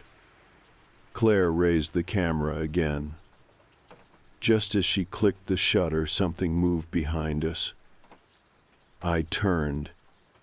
Nothing.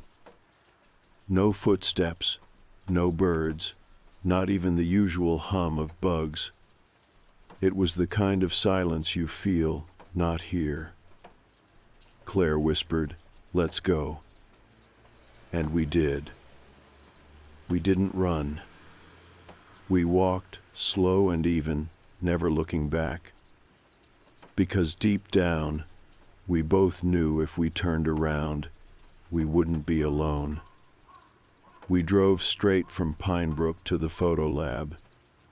We paid in cash, using fake names we'd joked about years ago, inside jokes that suddenly didn't feel funny anymore. The technician said the prints would be ready in 24 hours. We didn't sleep that night, not out of fear, just this tight humming alertness that never dipped low enough to allow rest. The next day, the photos were ready. They were clear, unaltered, tangible. The clearing, the trees, the shed. A few of them showed faint impressions in the grass, like something heavy had once sat there. Claire sorted the photos carefully, choosing half to go into the deposit box, the rest to be stored at her aunt's house in a locked filing cabinet buried behind decades of old tax paperwork. We didn't post them. We didn't try to contact journalists. Not again. Instead, we made peace with something harder. We'd carry this story. Just us. Just the truth we knew, without proof, the world would accept. And that was enough. It had to be. The next week we moved. Not far, just out of the city and into a quieter part of the county where the neighbors didn't ask questions and the nights didn't echo quite as loud. We didn't talk about Pinebrook much after that. We went back to work, went out sometimes, laughed when we could, though the laughter always felt a little thinner than before. But we were okay. Changed, yeah, but alive. Some nights, the woods still followed us in our dreams, and once in a while I'd swear I saw a white van parked a few blocks away from our new place. Not every day, just enough to remind me. I never approached it, and it always disappeared by morning. A year later, we got a letter. No return address, no stamp. Inside was a photograph. It was us, standing outside the shed. Same moment Claire had taken the picture. Only this one had been taken from behind, at an angle neither of us could have captured. No note, no signature, just the photo. We didn't panic, we didn't scream. Claire placed the photo in a sealed envelope and added it to the box in the deposit vault. No one else would understand what it meant. But we did. They were done chasing us because we had stopped chasing them. We never went back to Pine Brook. And maybe that's what kept us safe. Some doors, once opened, don't close easily. Some forests remember your footsteps no matter how lightly you tread. But if there's one thing we learned, it's this. When you see a van with no plates, curtains drawn tight, parked where it shouldn't be, don't look for the driver. Don't wait for the lights. Don't try to find the story behind it.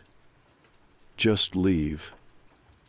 Because the moment you start asking questions, you're already part of the answer. It all came to a head because of a typo. Claire was reviewing her notes, something she'd done probably 100 times by now, and realized she'd miswritten one of the trail cam coordinates. She pulled up the satellite view again and zoomed in farther than she had before. The path didn't just lead to that abandoned van in the woods. There was something else. A clearing deeper in, about 30 yards beyond the van site, barely visible from the angle we'd approached it from the first time, but it was there, flat ground, something buried beneath the brush. Maybe a structure, or the remains of one. We had a choice. Leave it alone, or go back one last time. We went. Not out of obsession, out of necessity. Because the next time might not come with a warning, and we were done waiting for permission. We told no one.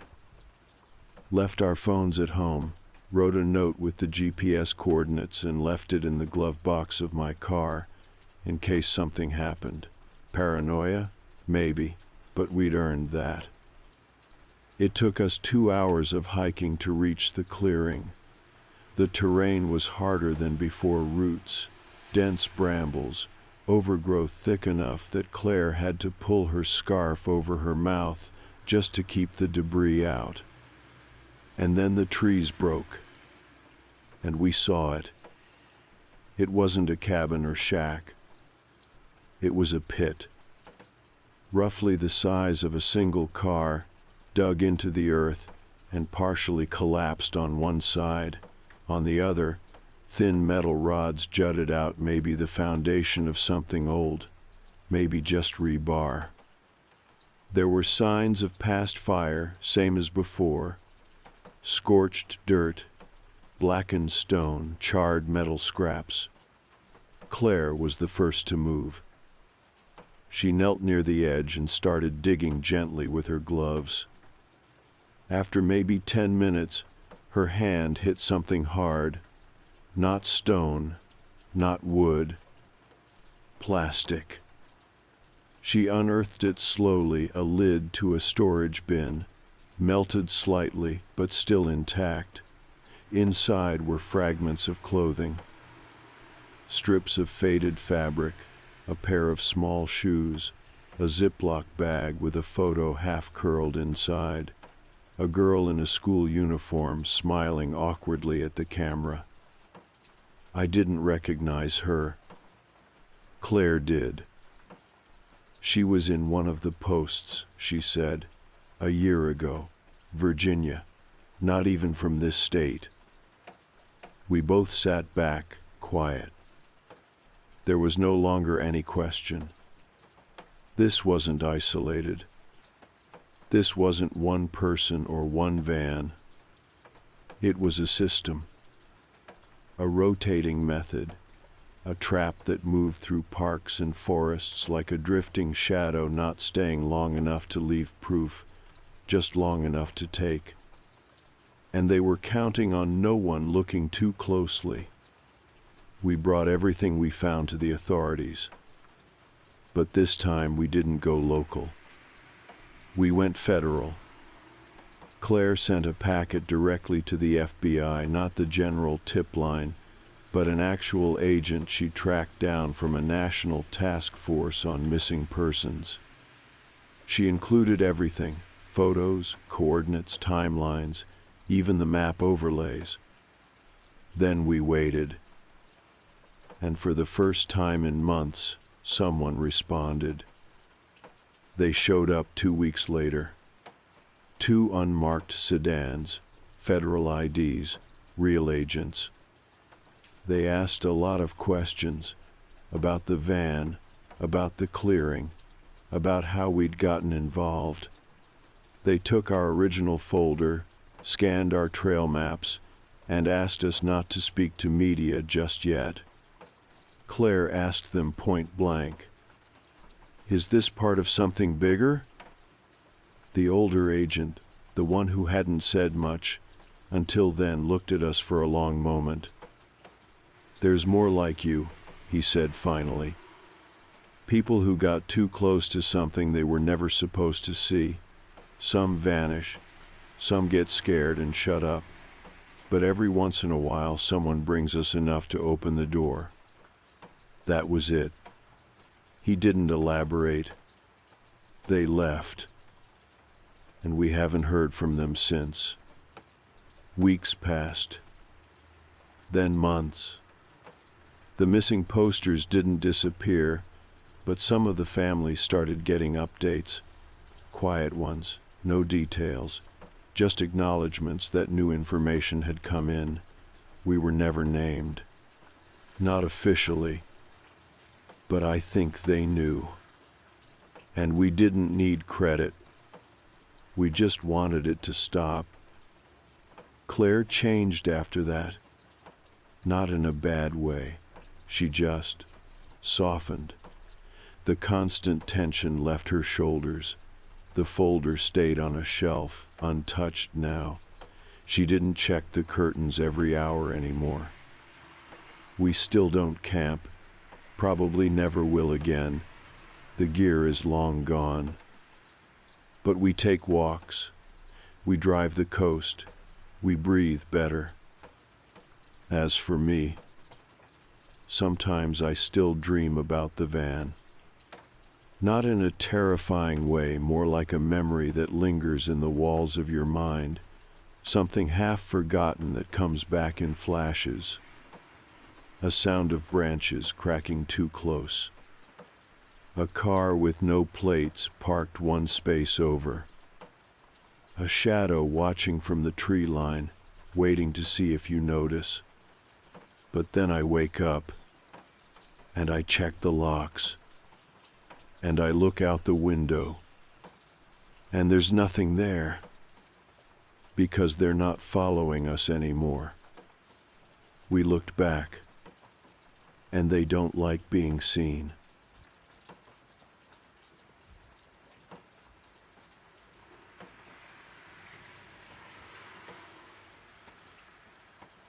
Hiring a babysitter off Craigslist wasn't our first choice, but we were in a bind. My wife and I had a wedding to attend, and our usual sitter had canceled last minute. With no family nearby and every professional service fully booked, Craigslist seemed like the only option. Her name was Angela. She responded within minutes of my post, saying she had years of experience and could be at our house that evening. Her profile picture was normal dark hair, soft features, an unremarkable but kind face. A quick phone call reassured us. She was polite, articulate, and eager for the job. When she arrived, she seemed perfectly normal. Maybe a little quiet, but polite. She was dressed neatly, didn't have that awkward nervousness some people get when meeting strangers, and was great with our daughter Lily. She bent down to Lily's height, introduced herself with a warm smile, and even made a silly joke that got a giggle out of her. I remember thinking, we really lucked out. We left the house around 6:30 p.m. Angela waved from the doorway, and Lily seemed happy enough. I didn't think twice about it. The wedding was fun, and for a few hours I forgot about home. But when my phone buzzed with a notification around 10:15 p.m., I instinctively checked the nanny cam app. I expected to see Angela watching television or reading a book. Instead, the screen showed something that made my stomach clench. The hallway camera showed her standing completely still. Her back was straight, her arms hung limply at her sides, and she was facing my daughter's bedroom door. I frowned, confused. Maybe she was listening for something. Maybe Lily had woken up, and Angela was waiting to see if she'd go back to sleep. I closed the app and tried to enjoy the rest of the night. We got home a little before midnight. As I turned the key in the lock, I heard Lily crying inside. Angela greeted us at the door, still with that polite, quiet demeanor. She had a little trouble sleeping, she said, giving an apologetic smile. Lily was in her room, sniffling, red-eyed from crying. My wife scooped her up immediately. "What's wrong, baby?" Lily clung to her tightly, burying her face into my wife's shoulder. "I don't like her," she whimpered. I glanced at Angela, who looked completely unfazed. If she was hurt by the comment, she didn't show it. "She kept playing a weird game," Lily continued. "She kept pretending to be different people." I stared at Angela, my stomach twisting. What does she mean? Angela gave a small laugh, but it sounded off. "Oh, just a little game I play with kids to keep them entertained. I pretend to be a princess, a pirate, sometimes a silly old lady." Lily shook her head furiously. "Number, you changed your voice. Your face looked different, and you were mad at me." A heavy silence filled the room. Angela's face remained completely blank. No embarrassment, no guilt, nothing. I forced a smile, trying to push down the creeping unease. "Well, thanks for coming," I said, handing her the money. She took it without hesitation, nodded, and walked out. No goodbye, no small talk, just left. I locked the door behind her, and an uncomfortable shiver crawled up my spine. Lily was still shaken, so we let her sleep in our bed. After she finally dozed off, I turned to my wife. "We need to check the nanny cam." She nodded. "Yeah, that was weird."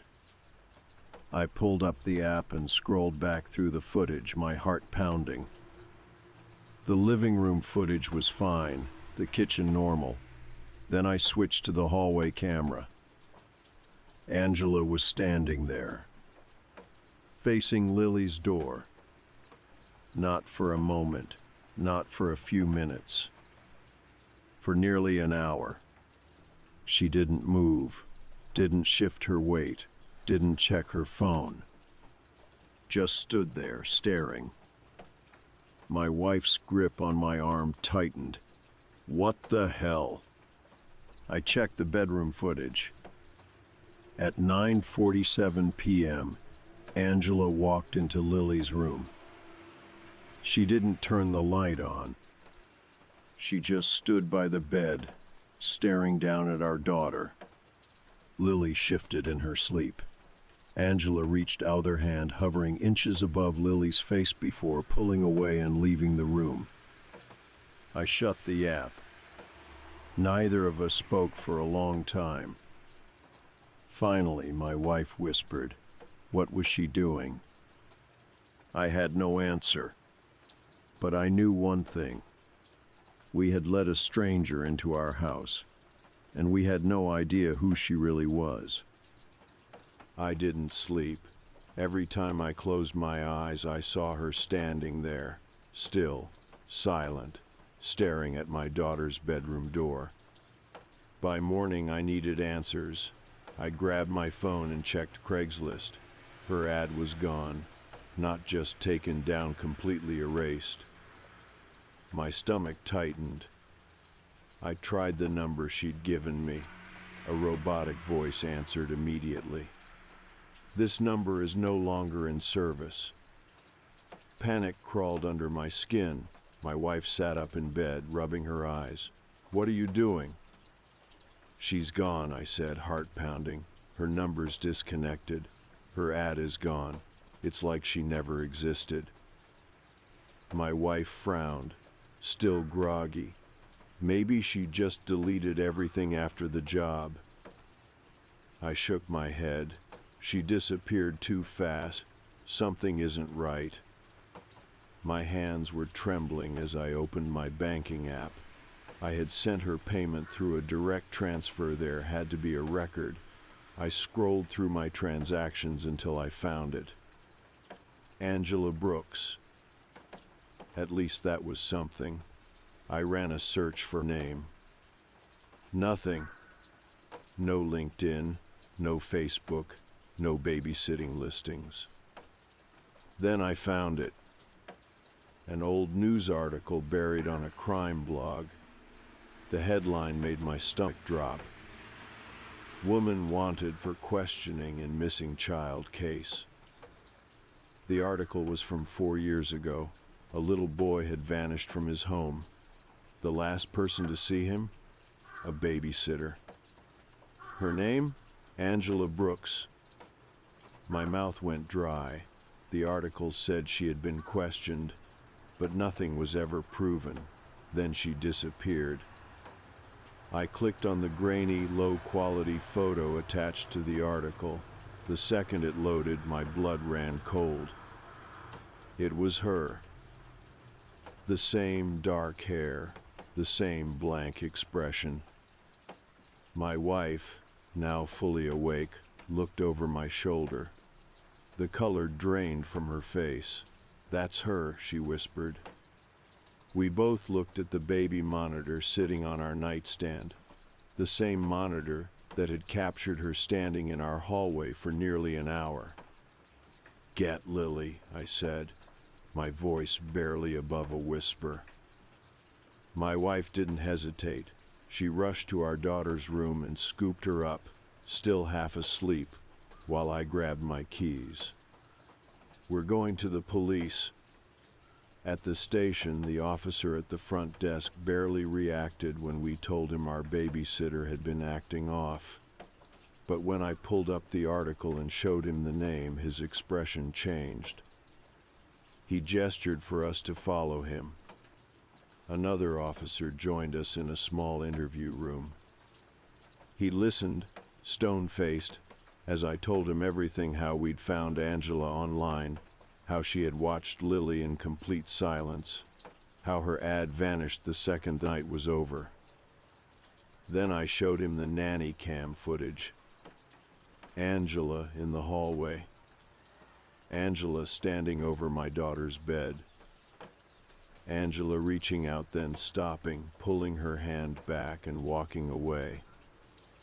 The officer leaned forward, expression darkening. "This woman," he said slowly, "has been connected to multiple missing child cases, but she always disappears before we can track her down." My wife's breath hitched. "She didn't take Lily," I said, gripping my knees. "But why was she just standing there?" The officer hesitated before speaking again. "Sometimes people like this don't take the first kid they babysit. They wait, they learn the routine, they gain trust." A chill shot through me. "You said she was playing a game where she pretended to be different people?" I nodded. "She's done that before. the officer said grimly. Parents report the same thing. Voices changing, behavior shifting, like she's figuring out who the child responds to best. My wife tightened her grip on Lily, who was still curled up in her arms. "Did you give her your last name?" the officer asked. I swallowed hard. Yes. "Then she knows where you live." I felt like I was going to be sick. "If she comes back, call us immediately." That night, I triple-checked every lock, the doors, the windows. The baby monitor stayed on full volume right beside our bed. Every shadow outside made my skin crawl. At 2:37 a.m., our security camera app sent a notification. Motion detected, front porch. My breath caught in my throat. I grabbed my phone with shaking hands and opened the live feed. The porch was empty, but something was different. A single envelope sat on our welcome mat. I wasn't thinking when I opened the front door. I just grabbed it and slammed the door shut, locking it instantly. My wife sat up. "What is that?" I didn't answer. I was already tearing it open. Inside was a Polaroid photo of Lily, sleeping in her bed. My stomach dropped. The angle of the picture, it wasn't from the nanny cam. It was taken from inside her room. Terror surged through me. I flipped the photo over, hands shaking violently. A message was scrawled on the back in uneven handwriting. "Not this time, but soon." I felt dizzy. The room was spinning. "Pack a bag," I said, voice shaking. "We're leaving. Now." We didn't sleep. We didn't wait until morning. We packed what we could and drove straight to my brother's house in another city. At dawn, we got a call from the police. They had sent officers to check our house. The back door was unlocked, but there were no signs of forced entry. That meant she already had a key, and she had probably been inside while we were sleeping. Days passed, then weeks. Every night, I expected to hear a knock at the door, to find another envelope, to wake up and see her standing outside our window. But Angela never came back. Maybe she knew we were onto her. Maybe she had already moved on to the next family. We changed our names, moved to a different state. But every time I close my eyes, I still see her standing there watching, waiting.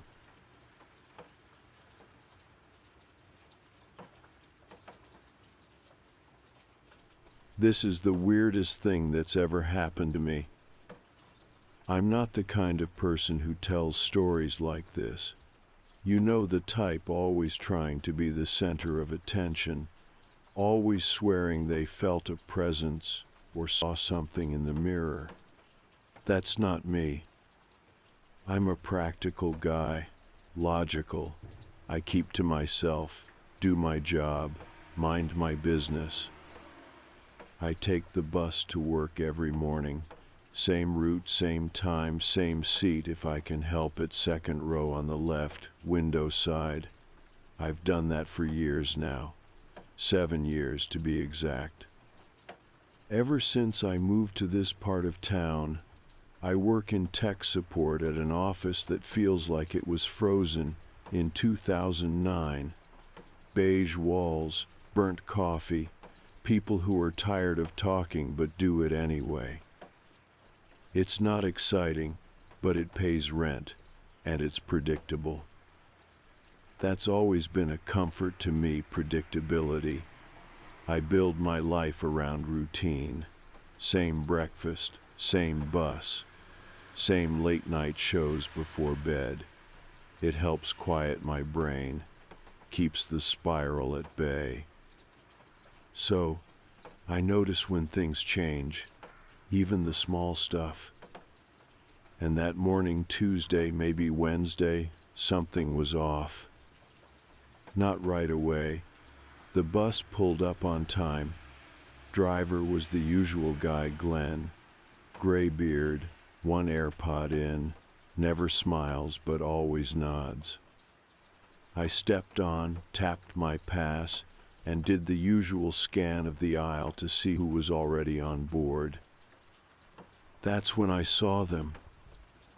Two people sitting in the very back row, man and a woman, both dressed too formally for a morning bus ride, dark coats, clean lines, something crisp and old-fashioned about the way they carried themselves. The man had a hat, not a baseball cap, a fedora. Who the hell wears a fedora at 7:30 in the morning? But it wasn't their clothes that stopped me mid-step. It was their faces, or more specifically, their eyes. I don't mean they looked scary or strange. They weren't deformed or glowing or anything dramatic like that. They were just blank, pale gray blue like fogged over glass. No emotion, no focus. It was like they were both staring at the space I was standing in, but not really seeing me. Not seeing anything. I'd never seen eyes like that. I sat down, didn't want to stare, didn't want to be rude. People act weird on buses all the time, right? Maybe they were coming from a funeral. Maybe they were on something. I told myself anything I could to shake the feeling that crawled up the back of my neck like cold air under a door. They never spoke. The entire 30-minute ride, they just sat there, perfectly still, not scrolling on their phones, not chatting, not adjusting their coats or bags, nothing, like they'd been posed there. I got off 2 stops before the office, like always, grabbed a coffee from the corner bodega, and tried to forget about them. But they were there again the next morning. Same clothes, same seats, same vacant eyes. And this time I knew they were watching me. I tried not to look, but something about them pulled my eyes back, like a magnetic field I couldn't resist. They weren't moving, they weren't speaking. But the woman had her head tilted just slightly to the side now, like someone listening very closely, like she was waiting. The man's hands were folded in his lap, fingers interlocked. His knuckles were white. I tried to tell myself they were just odd commuters, that maybe I'd been so locked into my routine for so long that I'd just forgotten how often new people came and went. I stared at my phone the whole ride, didn't look back. But the chill didn't leave me. You know that feeling when you're being watched, not seen watched? When you can feel someone's attention pressing into your skin, heavy and deliberate. That's what it felt like. All the way to my stop. That day at work, I couldn't focus. I forgot my login credentials, had to reset my password twice. I spilled coffee on my keyboard. My manager asked me if I was okay, and I lied and said I was just tired. Truth is, I wasn't sure what I was. The third morning I thought maybe they wouldn't be there. I told myself I was being paranoid. I'd had a bad week, that was all. I hadn't been sleeping well. The heating in my apartment was acting up. Normal stress. That's what I told myself. But I didn't believe it. I hesitated before getting on the bus that day. My hand hovered over the card reader like my body was giving me a chance to turn around. But I got on, and they were there. Same clothes, same seats, same dead eyes. Except now, they were smiling. Not big smiles, just the corners of their mouths pulled slightly upward, like they knew I saw them, like they were pleased. I sat farther up this time, closer to the front, couldn't help but check the mirror above the aisle, you know, the one that lets the driver keep an eye on the passengers. They weren't in it. I blinked, looked again. The seats were empty. But when I turned in my seat to glance back, there they were, still watching. That's when I knew. Something was wrong, very wrong. And it wasn't just in my head, because no one else seemed to notice them. Not Glenn, not the high school kids who usually sat in the back row, not the old woman who always wore purple and complained about the cold. The strangers were taking up space, my space, but no one acknowledged them. I wanted to ask Glenn. I wanted to say, "Hey, did you see those two in the back?" But the words felt stupid even before they reached my mouth. What was I supposed to say? "There are ghosts on your bus. Two strangers are haunting my commute." Number. I stayed quiet. But I knew this wasn't just bad sleep or anxiety. They were there for me. And somehow, I could feel it. They were waiting for something. I just didn't know what yet. I didn't sleep that night. Not because I was afraid they'd come to my door or anything like that. It wasn't that kind of fear. It was the kind that clings to the edges of your thoughts, making everything feel slightly off. Like the floor is tilted just enough to make you unsteady, but not enough to convince anyone else there's a problem. I kept thinking about the mirror on the bus, about how they weren't in it. I tried to explain it away. Maybe the angle was wrong. Maybe the overhead light was reflecting weirdly. But I knew. You know when something's real, even if logic hasn't caught up yet. That's the part that makes it hard to talk about, when you can't prove anything but your gut is screaming. I woke up late and almost convinced myself not to take the bus.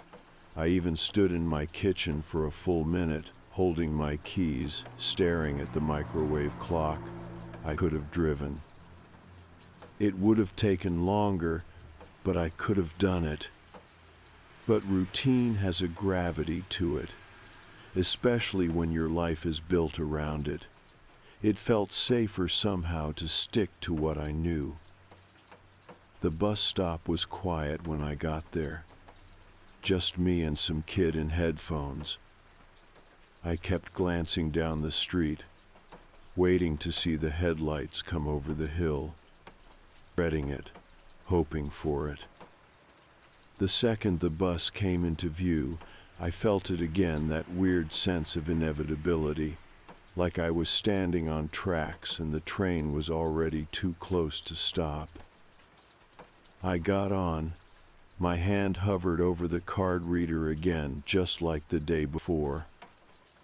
Glenn gave his usual slow nod. I scanned the aisle. They weren't there.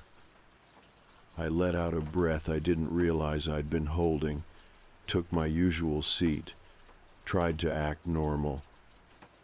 We pulled away from the curb.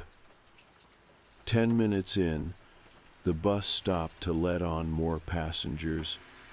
A young woman with 2 tote bags, an older guy in a windbreaker. Them. They walked on together just like that, in sync, like they'd choreographed it. Same clothes, same faces, same blank, knowing expressions. They didn't scan passes, didn't speak to Glenn. They just moved quietly to the back row and sat down, right where they always sat. Only this time, the man turned his head, slowly, until his eyes met mine. He didn't blink. And the woman, she smiled again, a little wider this time. I felt ice in my spine, real, physical cold, like someone had opened a freezer behind me. I turned away fast, almost too fast. Kept my eyes on the window for the rest of the ride, even though I couldn't focus on anything I saw. Just blur. Trees, buildings, movement. Nothing stuck. I didn't check the mirror again. At work, I told myself I needed a distraction, something mechanical, something to occupy my brain. I buried myself in tickets and troubleshooting. My coworkers barely noticed. They were used to me being quiet. I was the guy people liked because I didn't ask questions. Just fixed the thing, said all good, and left. I liked it that way. But now I was cracking around the edges. On my lunch break, I looked them up. Not the strangers, I didn't even know where to start with that, but the bus route. Transit records, lost time reports, anything strange. I found nothing. No accidents, no driver complaints, no notes about fare evasion. Except one blog post, buried in an old transportation forum, posted 6 years ago by someone with a username like Clocks Are Lying. It was about Route 111, my route. A guy said he used to take it every day and once saw a woman in the back row who never blinked. Said he rode that bus for 6 weeks straight and she never changed seats, never looked up. He stopped taking the bus after that. Claimed she showed up outside his apartment a few days later, just standing across the street. That post had no replies. The user never posted again. I bookmarked it anyway. That night, I stayed at the office late. Not because I had to, just didn't want to go home. Didn't want to be alone with my thoughts. Or worse, with whatever was happening to me. Everything felt thin, like the world was holding together by threads, and if I pulled on the wrong one, everything would unravel. When I finally made it back to my apartment, I stood outside the building for a while, scanning the shadows. Nothing, no one. But when I got inside and flipped on the lights, there was a single item on the kitchen counter that hadn't been there that morning. A bus transfer slip. Blank, unused. I hadn't taken a transfer in months. I picked it up slowly, flipped it over. There was something faint written on the back, like someone had traced words with a pen but never fully pressed down. I held it under the light. "We remember you." I dropped it. I didn't sleep. I kept the television on all night, something mindless. Game shows, reruns, anything that reminded me I was still here, still tethered to the real world. The next morning I didn't go to work. I called in sick, which I never do. I told them I had the flu. My manager didn't even ask questions. I spent most of the day researching folklore, urban legends, sleep paralysis, shared delusions. Nothing fit exactly. The closest thing I found were these stories about watchers, entities that follow people not to harm them, but to observe, for reasons no one fully understands. They show up during transition points, illness, grief, close brushes with death. I couldn't stop thinking about that line on the transfer slip. We remember you. Not, we see you. Not, we're watching. Remember. Like I'd done something. Like we'd met before. That night, I stayed away from the bus. I walked to the edge of my block, just far enough to see it turn the corner at the end of the street. The lights looked dimmer than usual. Inside I could see shapes, shadows. 2 in the back row, looking out the window, looking at me. I backed into the alley and waited until it passed. I didn't go out again. I didn't ride the bus the next day, or the day after that. I thought maybe I'd broken it, interrupted whatever was happening. But tonight, when I got home from grabbing takeout, there was something new waiting in my mailbox. A folded piece of paper. No envelope. No address. Just a single line written in perfect tight script. Don't be late tomorrow. I read the note 5 times before I realized my hands were shaking. Don't be late tomorrow. That was all it said. No signature, no indication of who it was from, but I knew. There was no question in my mind. It was from them. The strangers. I held the paper up to the light, looking for something, impressions, watermarks, anything. But it was just a scrap, cheap printer paper, folded once, perfectly.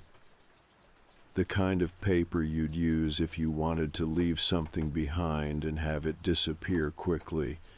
The writing was neat, too neat, almost clinical. Every letter spaced, just so. The kind of thing you don't want to believe is real. I dropped it on the table and just stood there, staring at it like it might start speaking again. I didn't eat dinner, lost my appetite somewhere between the mailbox and the front door. I paced the apartment for hours trying to decide what to do. Part of me wanted to rip the paper into pieces, burn it, pretend it never showed up. Another part knew better. This wasn't going away. I ended up stuffing the note into a drawer and turning every light in the apartment on. Saturday at the kitchen table until almost 3, wired and nauseous, wondering what the hell I had gotten myself into. Or maybe what had found me, because that's what it felt like. Not like I'd stumbled onto something, but like I'd been picked, selected, watched. I don't remember falling asleep, but I must have dozed off sometime just before dawn, because I jolted awake with that feeling like you're falling, like your body forgot where it was for a second. I looked around, lights still on, my neck stiff from the chair, the paper still sitting in the drawer, humming like a warning in my brain. I got ready for work like I was on autopilot. Showered, dressed, poured coffee I didn't drink. I walked to the stop because I couldn't not walk to the stop. I can't explain it. It was like I didn't have a choice anymore. Like the note had planted something in my spine, and now I was just following a script I didn't write. The bus was already there when I turned the corner. Waiting. Same route, same number, same everything. Except it felt different now, heavier. Glenn gave me the usual nod when I boarded. I looked at him harder this time, tried to see if he noticed anything weird, any flicker of acknowledgement, but he was just Glenn. Slightly annoyed expression, always somewhere else in his head. I scanned my pass, made myself walk forward, and of course they were there. Back row, perfect posture, same clothes, same expressions, like nothing had changed. But something had. Because this time, I didn't look away. I stared at them for a full 3 seconds as I passed. The man's lips twitched upward, barely. And the woman? She blinked. The first time I'd seen her blink. I sat down closer to the back than usual, not all the way, but far enough that I could hear them if they said anything, far enough that I could pretend I had control over how this played out. I lasted about 10 minutes before I looked again. Still there, still watching. But the weirdest part, nobody else reacted. No one even looked up. The usual guy who played Sudoku, the woman with the green travel mug, the teen with the half-zipped hoodie, not one of them noticed. It was like the strangers only existed for me. The rest of the ride blurred. Every time the bus hit a bump, I jumped. Every time the brakes squealed, my stomach twisted. It felt like I was riding towards something, not away from it. 2 stops before mine, something happened. The woman stood up. She didn't say anything. She just stood. And the man followed. They moved in perfect unison, like they were part of some old ballroom routine, gliding down the aisle as the bus pulled to a stop. But they didn't get off. They stopped right next to me. I felt every hair on my body stand up. I didn't look at them, but I could feel the air change the way it gets just before a thunderstorm breaks. Heavy, electric, off. Then softly, I heard her voice. "You've kept us waiting a long time." I turned my head slowly, too slowly, like I was underwater. She was looking right at me. Her eyes weren't blank now. They were knowing, cold and endless, like still water that runs deep enough to drown in. I opened my mouth, but nothing came out. "We were told you wouldn't notice us," she said, "that you weren't ready." The man didn't speak, just watched. "Ready for what?" I finally managed to whisper. The woman tilted her head, and the smallest frown pulled at the corners of her mouth. "To understand," she said. And then she walked past me, just like that. The man followed. They got off at the next stop. The doors hissed shut behind them. I sat frozen, unsure if I should follow, scream, run, do anything. Glenn looked at me in the rearview mirror. First time he'd really looked at me in years of riding this bus. "You all right back there?" he asked. I nodded. Lied. Of course I wasn't all right. I got off at my usual stop, but I didn't go into work. I walked around for hours just trying to feel my feet on the ground, trying to remind myself I was still real, still here. But I kept seeing their faces every time I blinked. That night, I checked the drawer where I'd hidden the note. There was something new beside it. A photograph. Old, weathered, curled at the edges like it had been sitting somewhere for years. It showed the inside of a bus, my bus. Empty, except for one figure in the second row on the left. Me, looking out the window. And in the reflection, they were standing behind me.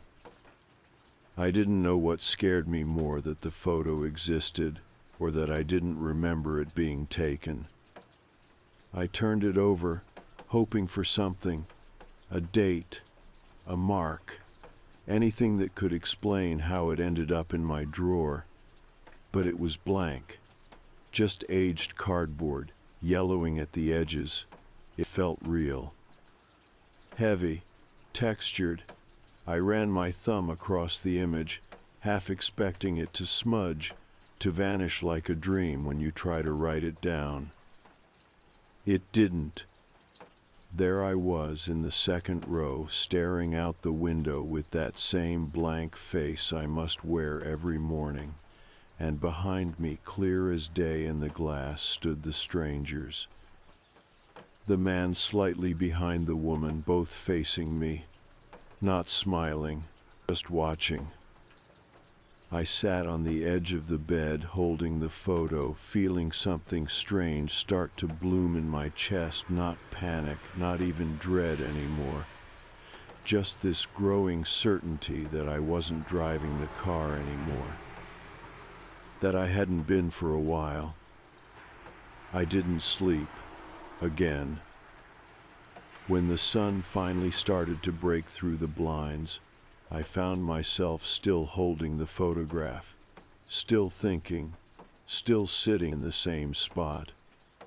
Like time had frozen around me, and I was the only thing left to feel it tick by. I made coffee I didn't drink, looked at my phone, but I hadn't missed any calls, no messages. No one had noticed I'd been skipping work, or if they had, no one cared enough to reach out. I wasn't surprised. It's strange how quickly you can disappear from your own life without anyone blinking. I left the apartment around 10 and rode a different bus, Route 84. I didn't have anywhere to go. I just needed to move, to see if they would follow.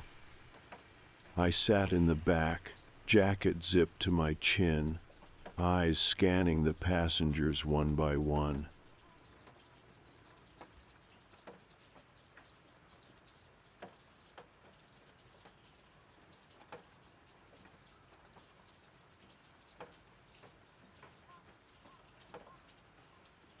All normal, tired people, phones, coffee cups, no suits, no blank stares, no perfect postures. I rode for an hour, got off in a neighborhood I'd never been to, walked 6 blocks just to feel the wind in my face, to feel like I still had a body. And for a while, I did feel better. Then I saw it. Another note. This one was taped to a lamppost at the end of the block. Just a scrap of paper, folded once, pinned under clear tape. "You're drifting." That's all it said. No name, no context, just those 2 words. I left it there, walked away fast, too fast probably, like someone running from an accusation they know is true. That afternoon, I tried calling my sister. We don't talk often, but she's the closest thing I have to family. I thought maybe hearing a familiar voice would anchor me. She answered on the second ring. "Hey," I said, my throat dry. "It's me." A pause. "Okay." "Do you remember when I moved into this place?" I asked, cutting right to it.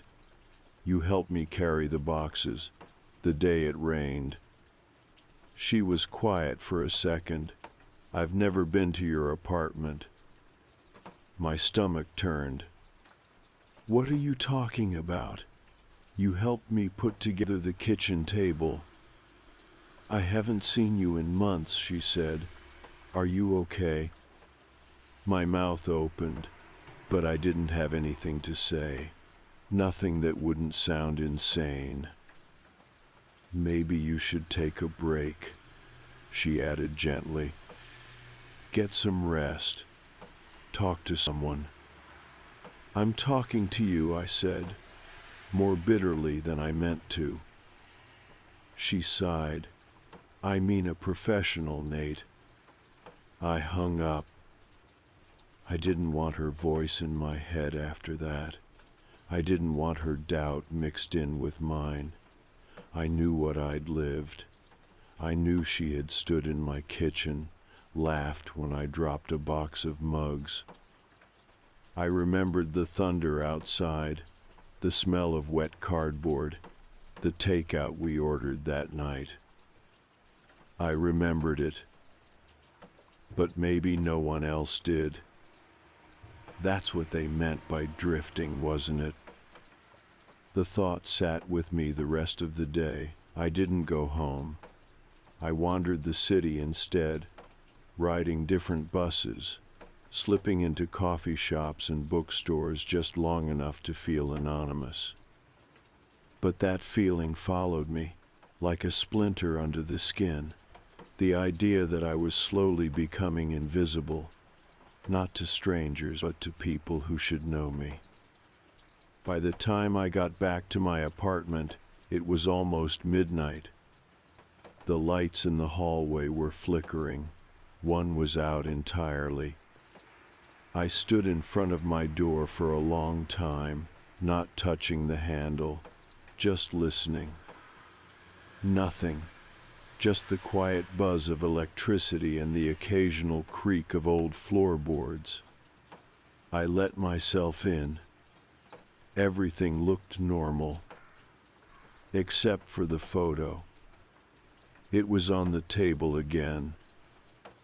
Same image. But now, there was a second version of me in the reflection, standing next to the first one. And in this one, the strangers weren't looking at me anymore. They were looking at him. I stared at it, breath caught in my throat, heart thudding like I'd just run a mile. My hands trembled as I picked it up, turned it over. Same blank back. I sat down, photo in my lap, and whispered into the quiet room, "What do you want from me?" I didn't expect an answer, but I got one. A voice, clear, calm, low-spoken just behind my ear, but impossible to place.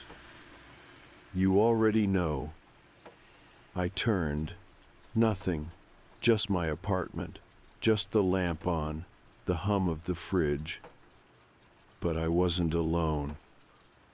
I didn't sleep that night either. How could I? Somewhere out there, or maybe not out there anymore, were two people who had followed me for years, unnoticed, silent.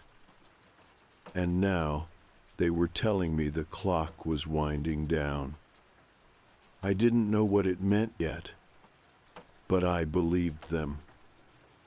For the first time, I truly believed them. And I think that was the moment things really started to change. I stopped taking the bus. I told myself that was the smart thing to do. that if they couldn't reach me there, maybe they'd forget. Maybe whatever this was would lose momentum. Maybe it was like gravity, it only pulled if I stayed in orbit. So I walked. Miles, in the cold, through alleys, along cracked sidewalks, through neighborhoods I'd never noticed before, even though I'd passed them 100 times. I told work I needed time off, and to my surprise, they didn't ask questions, just told me to feel better soon. Feel better. Like this was something a nap and vitamin D could fix. I wasn't sleeping, not really. I'd nod off for minutes at a time, then jolt awake convinced someone was in the room with me. The kind of sleep where you never really let go, where your body stays tense, like it knows something you don't. I started hearing them even when I was awake. Not words, just movement, a shift in the air, like someone was always standing just behind the noise, the hum of the fridge, the rattle of pipes, that little creak the floor makes as it settles. But when I turned, nothing, and yet not nothing. The mirror in my bathroom steamed up when I showered. That's normal. What's not normal is the message that showed up one morning.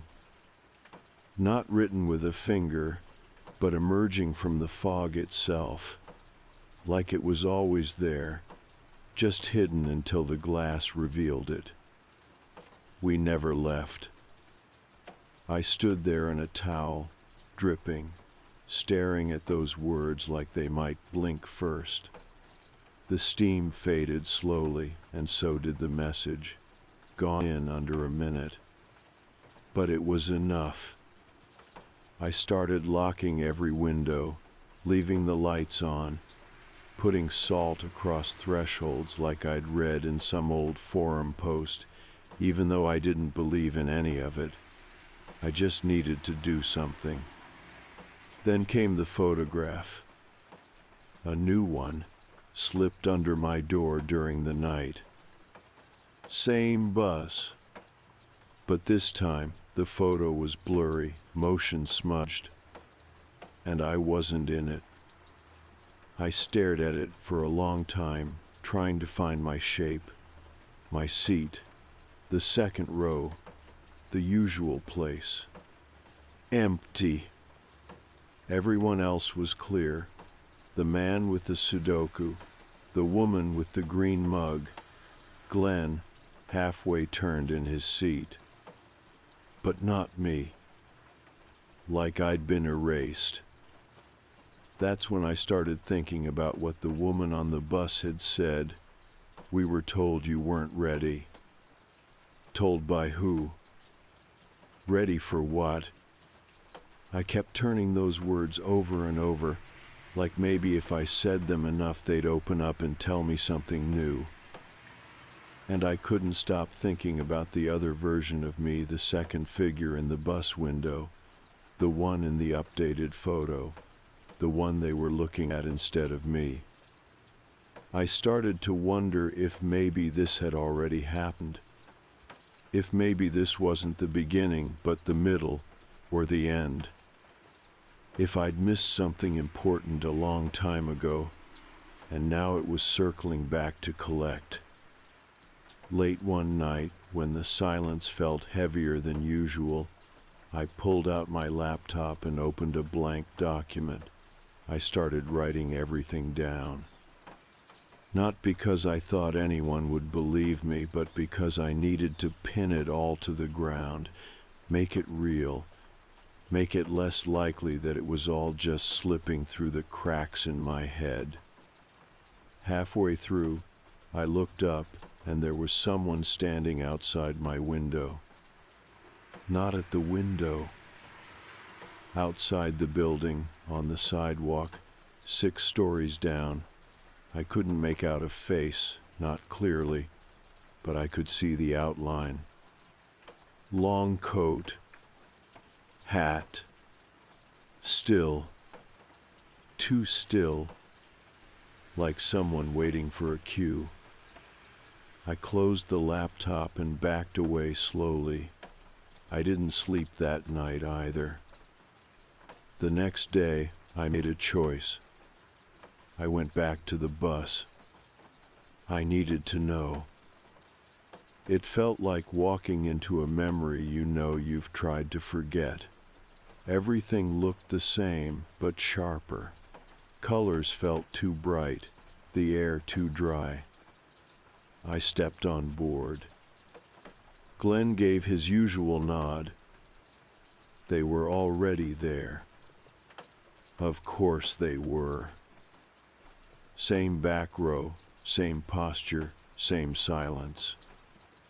But this time, I didn't sit near the front.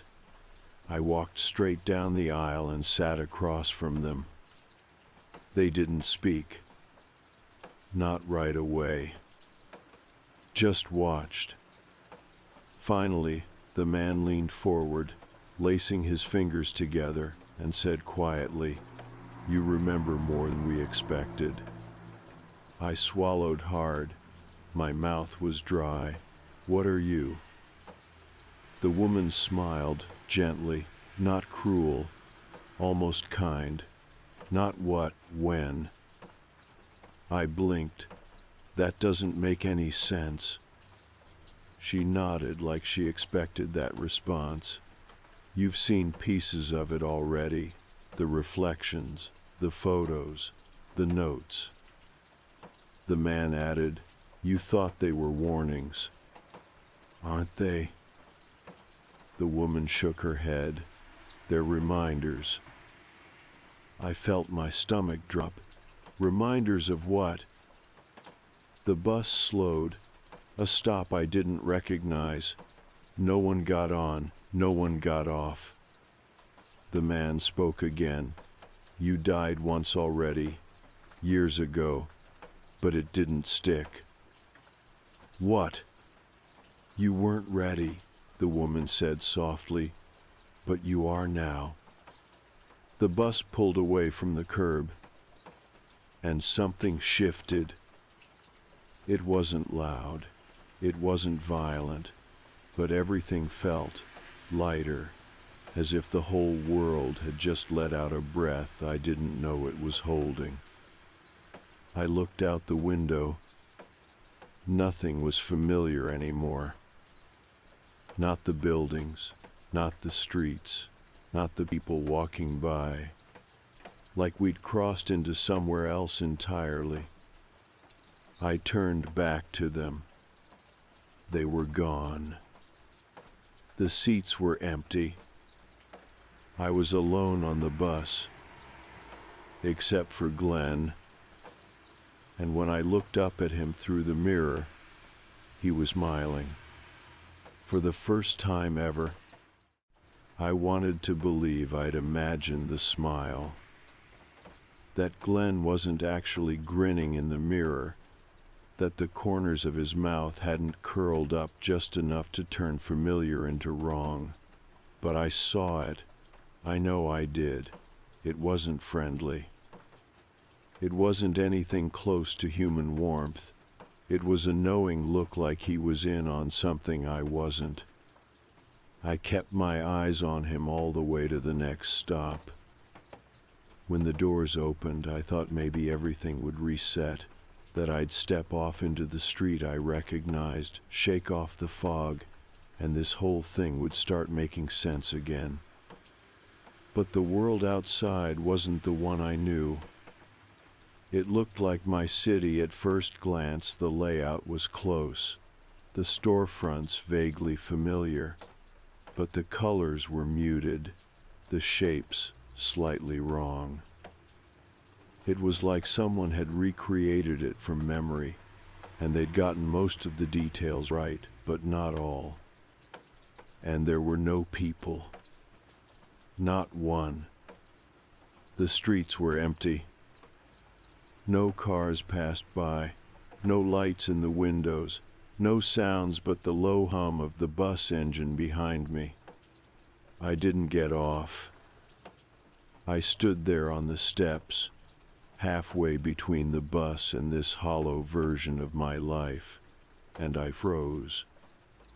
Something deep in me, something older than logic, told me that if I stepped into that silence, I wouldn't come back. So I stayed on. Glenn didn't say a word. He closed the doors and kept driving. I don't know how long we drove. It felt like time was unraveling, like minutes stopped meaning anything. Eventually, I worked up the nerve to speak. "What is this place?" Glenn didn't answer, not right away. Then, without taking his eyes off the road, he said, "You should have paid attention sooner." His voice was different. Not in pitch, in tone, detached, like he wasn't really in control of it. I sat back down, heart racing, hands clenched. I thought about everything that had happened up to now, the notes, the photos, the whispers, the reflection of a version of me that shouldn't exist. And that word, reminders. Of what? That I'm dead? That I was supposed to be? Number that didn't make sense. I was still breathing, still thinking, still here. But maybe that's the part I didn't understand. Maybe here was the problem. I stood and walked toward Glenn slowly, bracing myself against the seats as the bus rocked beneath me. "What am I supposed to do?" I asked him. "Why me?" He didn't look at me. "You stepped off the path." "What does that mean?" "You were given more time," he said, "but you didn't use it." My throat tightened. More time for what? To remember. I stared at him, searching his profile for any hint of the man I used to see every morning. The quiet driver with one AirPod and a permanent frown. But that person wasn't behind the wheel now. Something else was. The bus turned onto a narrow road I'd never seen before. Tall trees flanked either side, leaning in close like they were eavesdropping. The branches scraped the windows, slow and deliberate, like fingers dragging along the glass. I looked down the aisle. The back row was no longer empty. The strangers were there again. But this time, they weren't looking at me. They were looking at someone else. Me. The other me. The one I'd seen in the photograph. Same coat, same shoes, same tired eyes. He didn't move, didn't blink, just sat perfectly still in my usual seat, second row, left side by the window. And when he turned, slowly, to face me, I didn't see shock or confusion in his expression. I saw disappointment, like he'd expected more from me. I stumbled backward, grabbing onto the handrail. "What is this?" I said. "What the hell is going on?" The woman stood first. Her movements were fluid, effortless. The man followed. They walked down the aisle without a sound. The other me stood as they reached his seat. He stepped aside for them, and they passed right through him. Not like ghosts, like mist parting around a stone. Then they turned to me. The woman spoke. "You've seen all the signs, heard all the warnings. We can't follow you forever." The man added, "We've kept your seat open." I shook my head. I didn't ask for this. I didn't. You stayed, the woman said gently. That was your answer. My legs felt weak. I dropped into the nearest seat, trying to breathe, trying to anchor myself in the feeling of the fabric under my palms, the slight rattle of the window, the faint smell of oil and old vinyl. You still think this is about punishment, she said. It's not, I asked, my voice small. It's about resolution, the man said. For what? For what you did, the woman replied, and for what you refused to do after. I searched their faces for meaning, for memory, for anything I could latch onto, but there was nothing, just the heavy sense that the truth was there, inches away, but I didn't want to look directly at it. And that's when I remembered something. A moment I hadn't thought about in years. The intersection near 8th and Logan. The red light. The phone buzzing in the passenger seat. And the shadow that darted out into the road just as I looked down. The screech of tires. The silence afterward. The police said it wasn't my fault. No witnesses, no cameras. But I remembered now. The girl, 6, maybe 7, a red jacket, running after something, maybe a dog, maybe nothing. I never found out. I left. I didn't stop. I told myself I imagined it, that I'd braked in time, but I didn't check. I just drove. The strangers watched me quietly as it all came back, one sickening detail at a time. You were supposed to face it, the man said.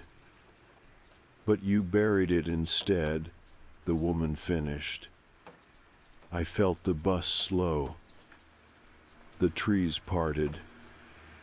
And in the distance, I saw another version of the city. But this one wasn't empty. People walked the streets. Cars moved. Lights blinked in windows. It looked like life. Normal, busy, indifferent life. The woman gestured toward it. You can still get off, she said. But not as the man you were. I looked down at my hands. They looked the same, but they weren't. I wasn't, and I knew, without being told, that if I stepped off this time, I wouldn't come back to the same world. Because the version of me who had ignored that moment, who had spent years pretending it hadn't happened, he was done. The next step was mine. The bus stopped. No sound, no hiss of air brakes. Just a soft, final stillness, the kind you feel more than here. I didn't move. Outside the window, life carried on. A street I half recognized shimmered in the late afternoon light. People walked briskly, heads down, caught in errands or thoughts or routines. Cars passed. Doors opened and shut. The world didn't care that I'd just come face to face with a version of myself I didn't want to know. It was the indifference that hit hardest. The woman spoke again, voice quiet but steady. You don't have to carry it anymore. I wanted to ask what it was, but I knew. It was the silence, the decision I made not to stop that night, the way I told myself it hadn't happened. The way I buried the memory like a body and just kept driving forward, like it was something I could outrun. The guilt had been with me for years, hiding just beneath everything. I hadn't known its shape until now, but I'd always felt its weight. I turned toward them, toward the strangers who had been following me. "Why now?" I asked. "Why not sooner?" The man looked at me like he already knew what I was going to say next. "You weren't ready to remember." "But I did," I said. "I remembered. So what happens now?" He didn't answer. Neither did the woman. The seat across from me, the one where the other me had been, was empty now. Not just vacant, but wiped clean, like whoever had been there had never existed. I looked at the city again, through the window. It looked ordinary, comforting even, familiar but distant, like an old photograph of a place you used to love, but can't quite place anymore. I stood slowly. My legs were stiff, like I'd aged in that seat. I turned to Glenn, who hadn't moved since the last stop. His eyes were still on the road, even though there was nowhere left to go. "Is this it?" I asked. He didn't blink. "Up to you." I looked back once more at the strangers. They were still seated, side by side, hands folded neatly in their laps. "If I get off, what happens to you?" The woman tilted her head, almost kindly. "We follow the next one." "The next what?" "The next person who drifts." The bus went quiet again. I stepped toward the doors. They opened without a sound. I stood at the edge of the steps, one foot hovering in the space between then and now, between the self I'd been and whoever I might be after this. And I stepped down. The air outside was warm, soft, the sun low in the sky, casting long shadows that stretched like fingers across the pavement. No one looked at me, not one of the passers-by. I was just another body in motion, another shape among many. It felt grounding, comforting even. I turned, half expecting the bus to disappear the moment I looked away. But it didn't.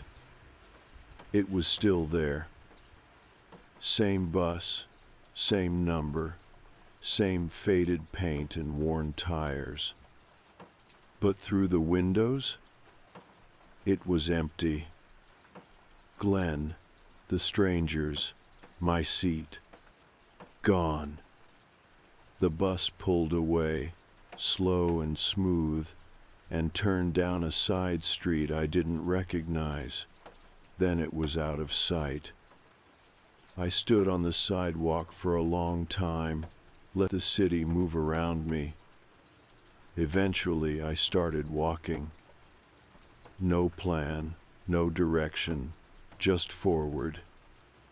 The sounds of the world came back slowly, horns in the distance, a dog barking, a teenager laughing into a phone. Life. I turned a corner and saw something strange. A church I recognized, but it wasn't where it should be. A coffee shop with a name I didn't remember, even though the inside looked familiar. My feet led me to a street I swore I knew, but none of the street signs matched. The world had been rebuilt, slightly, subtly, and I understood somehow that this wasn't the same place I'd left behind. It wasn't punishment. It wasn't exile. It was after. Not heaven, not hell. Just another version. One where the weight had shifted. I passed a small park. A group of kids played tag near the swings. A woman pushed a stroller. A man on a bench flipped through a paperback. Everything looked so normal it hurt. I sat down on a nearby bench and let the feeling wash over me. And then I saw her. A little girl standing near the jungle gym. Red jacket. Black shoes. Same height. Same dark hair tied in 2 neat braids. She was holding a stuffed dog, dirty, well-loved, just like the one I'd seen bounce into the street all those years ago. My chest tightened. She looked at me. Not long, just a glance. Then she turned and ran to join the others. I closed my eyes. When I opened them, she was gone. That night, I went home, or what felt like home. The key still worked. My name was still on the mailbox, but the apartment inside was different, brighter. Like someone had opened a few windows and aired out the ghosts. The photos on the wall were new. I didn't remember taking them, but they were mine. The kitchen table, the one I swore I built with my sister's help, was still there. But when I opened the drawer, I found a note tucked neatly inside.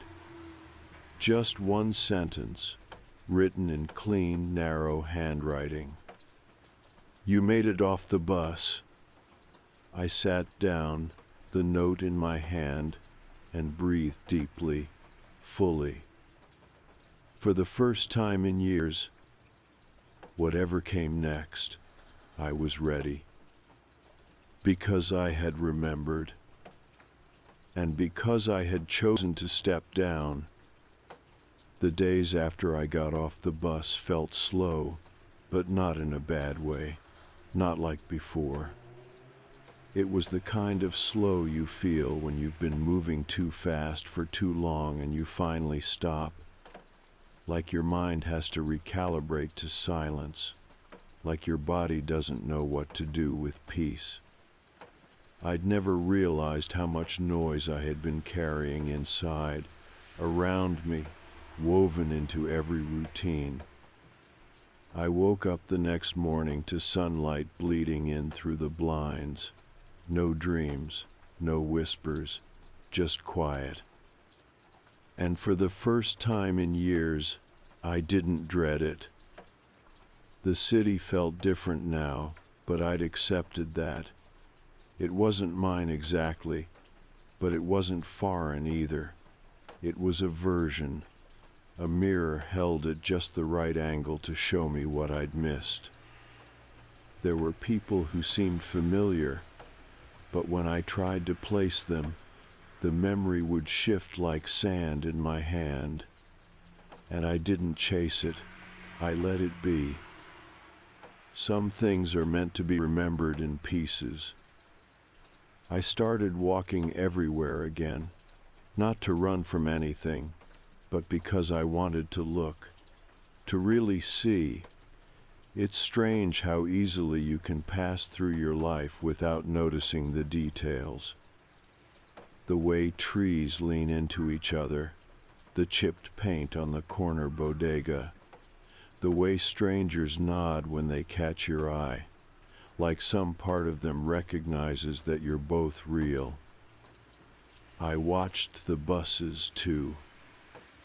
Not every day, just often enough. Sometimes I'd see Route 111 roll past. The number would flicker on the screen up front, same as it always had. And for a brief moment, I'd hold my breath, watching the windows, waiting. But they never came back. Not the strangers, not Glenn, not the version of me who used to sit in that second row seat, shoulders hunched, headphones in, trying to disappear. That man was gone. and I was okay with that.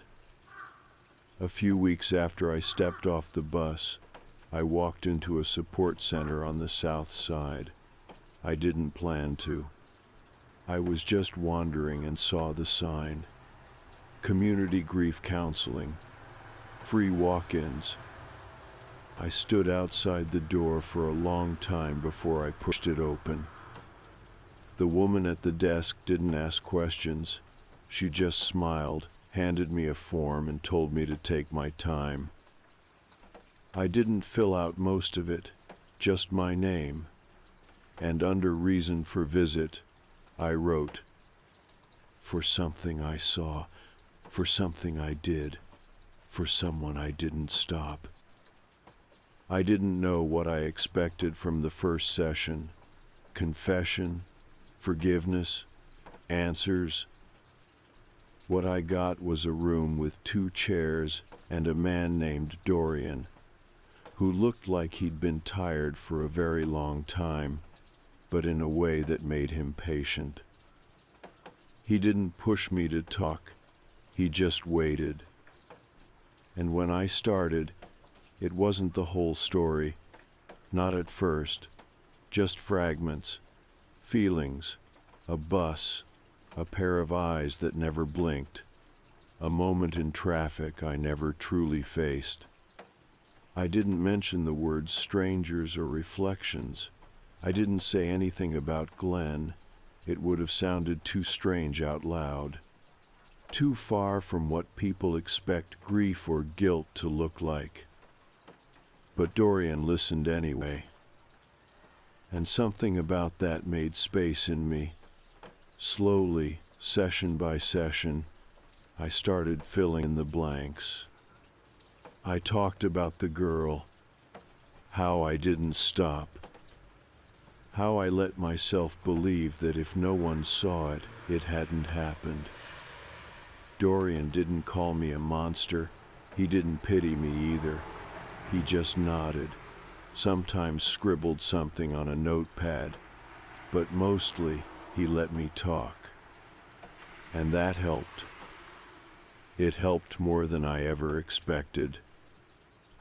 A month after that, I found myself outside the school near my old apartment, not for any reason.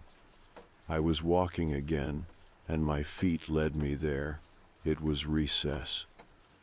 Kids shouting, laughing, chasing each other around like their joy had nowhere to land.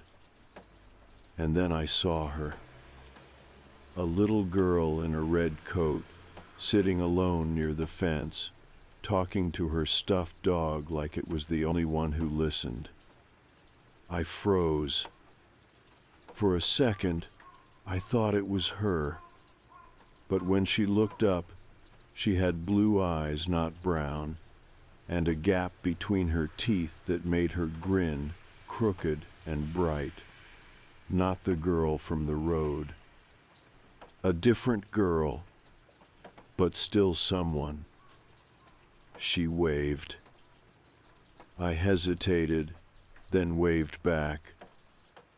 That night, I wrote her name down, not the girl at the school, the other one, the one I never stopped for.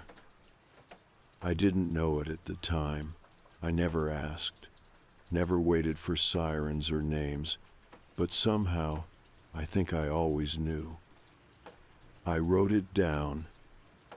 I lit a candle, and I said it out loud. It didn't fix anything. It didn't bring her back, but it mattered. Saying it mattered. I think that's what the strangers were waiting for all along. Not fear, not regret, but acknowledgement. Some pain you can't bury, you're not supposed to. You're supposed to carry it, learn how to walk differently with it, how to talk through it, how to stop letting it shape your whole damn life. And eventually, how to set it down. Not forget, but stop pretending it never happened. One night, I stood at my window and looked down at the street, the same way I had so many times before. And there, parked quietly at the curb, was the bus. Route 111. No driver. No passengers. Just waiting. I didn't go down. I didn't need to. Instead, I stood there for a while, one hand on the glass, watching it. And when it finally pulled away, fading into the dark like a memory, I smiled. A real one. Because I'd already stepped off. And I wasn't going back.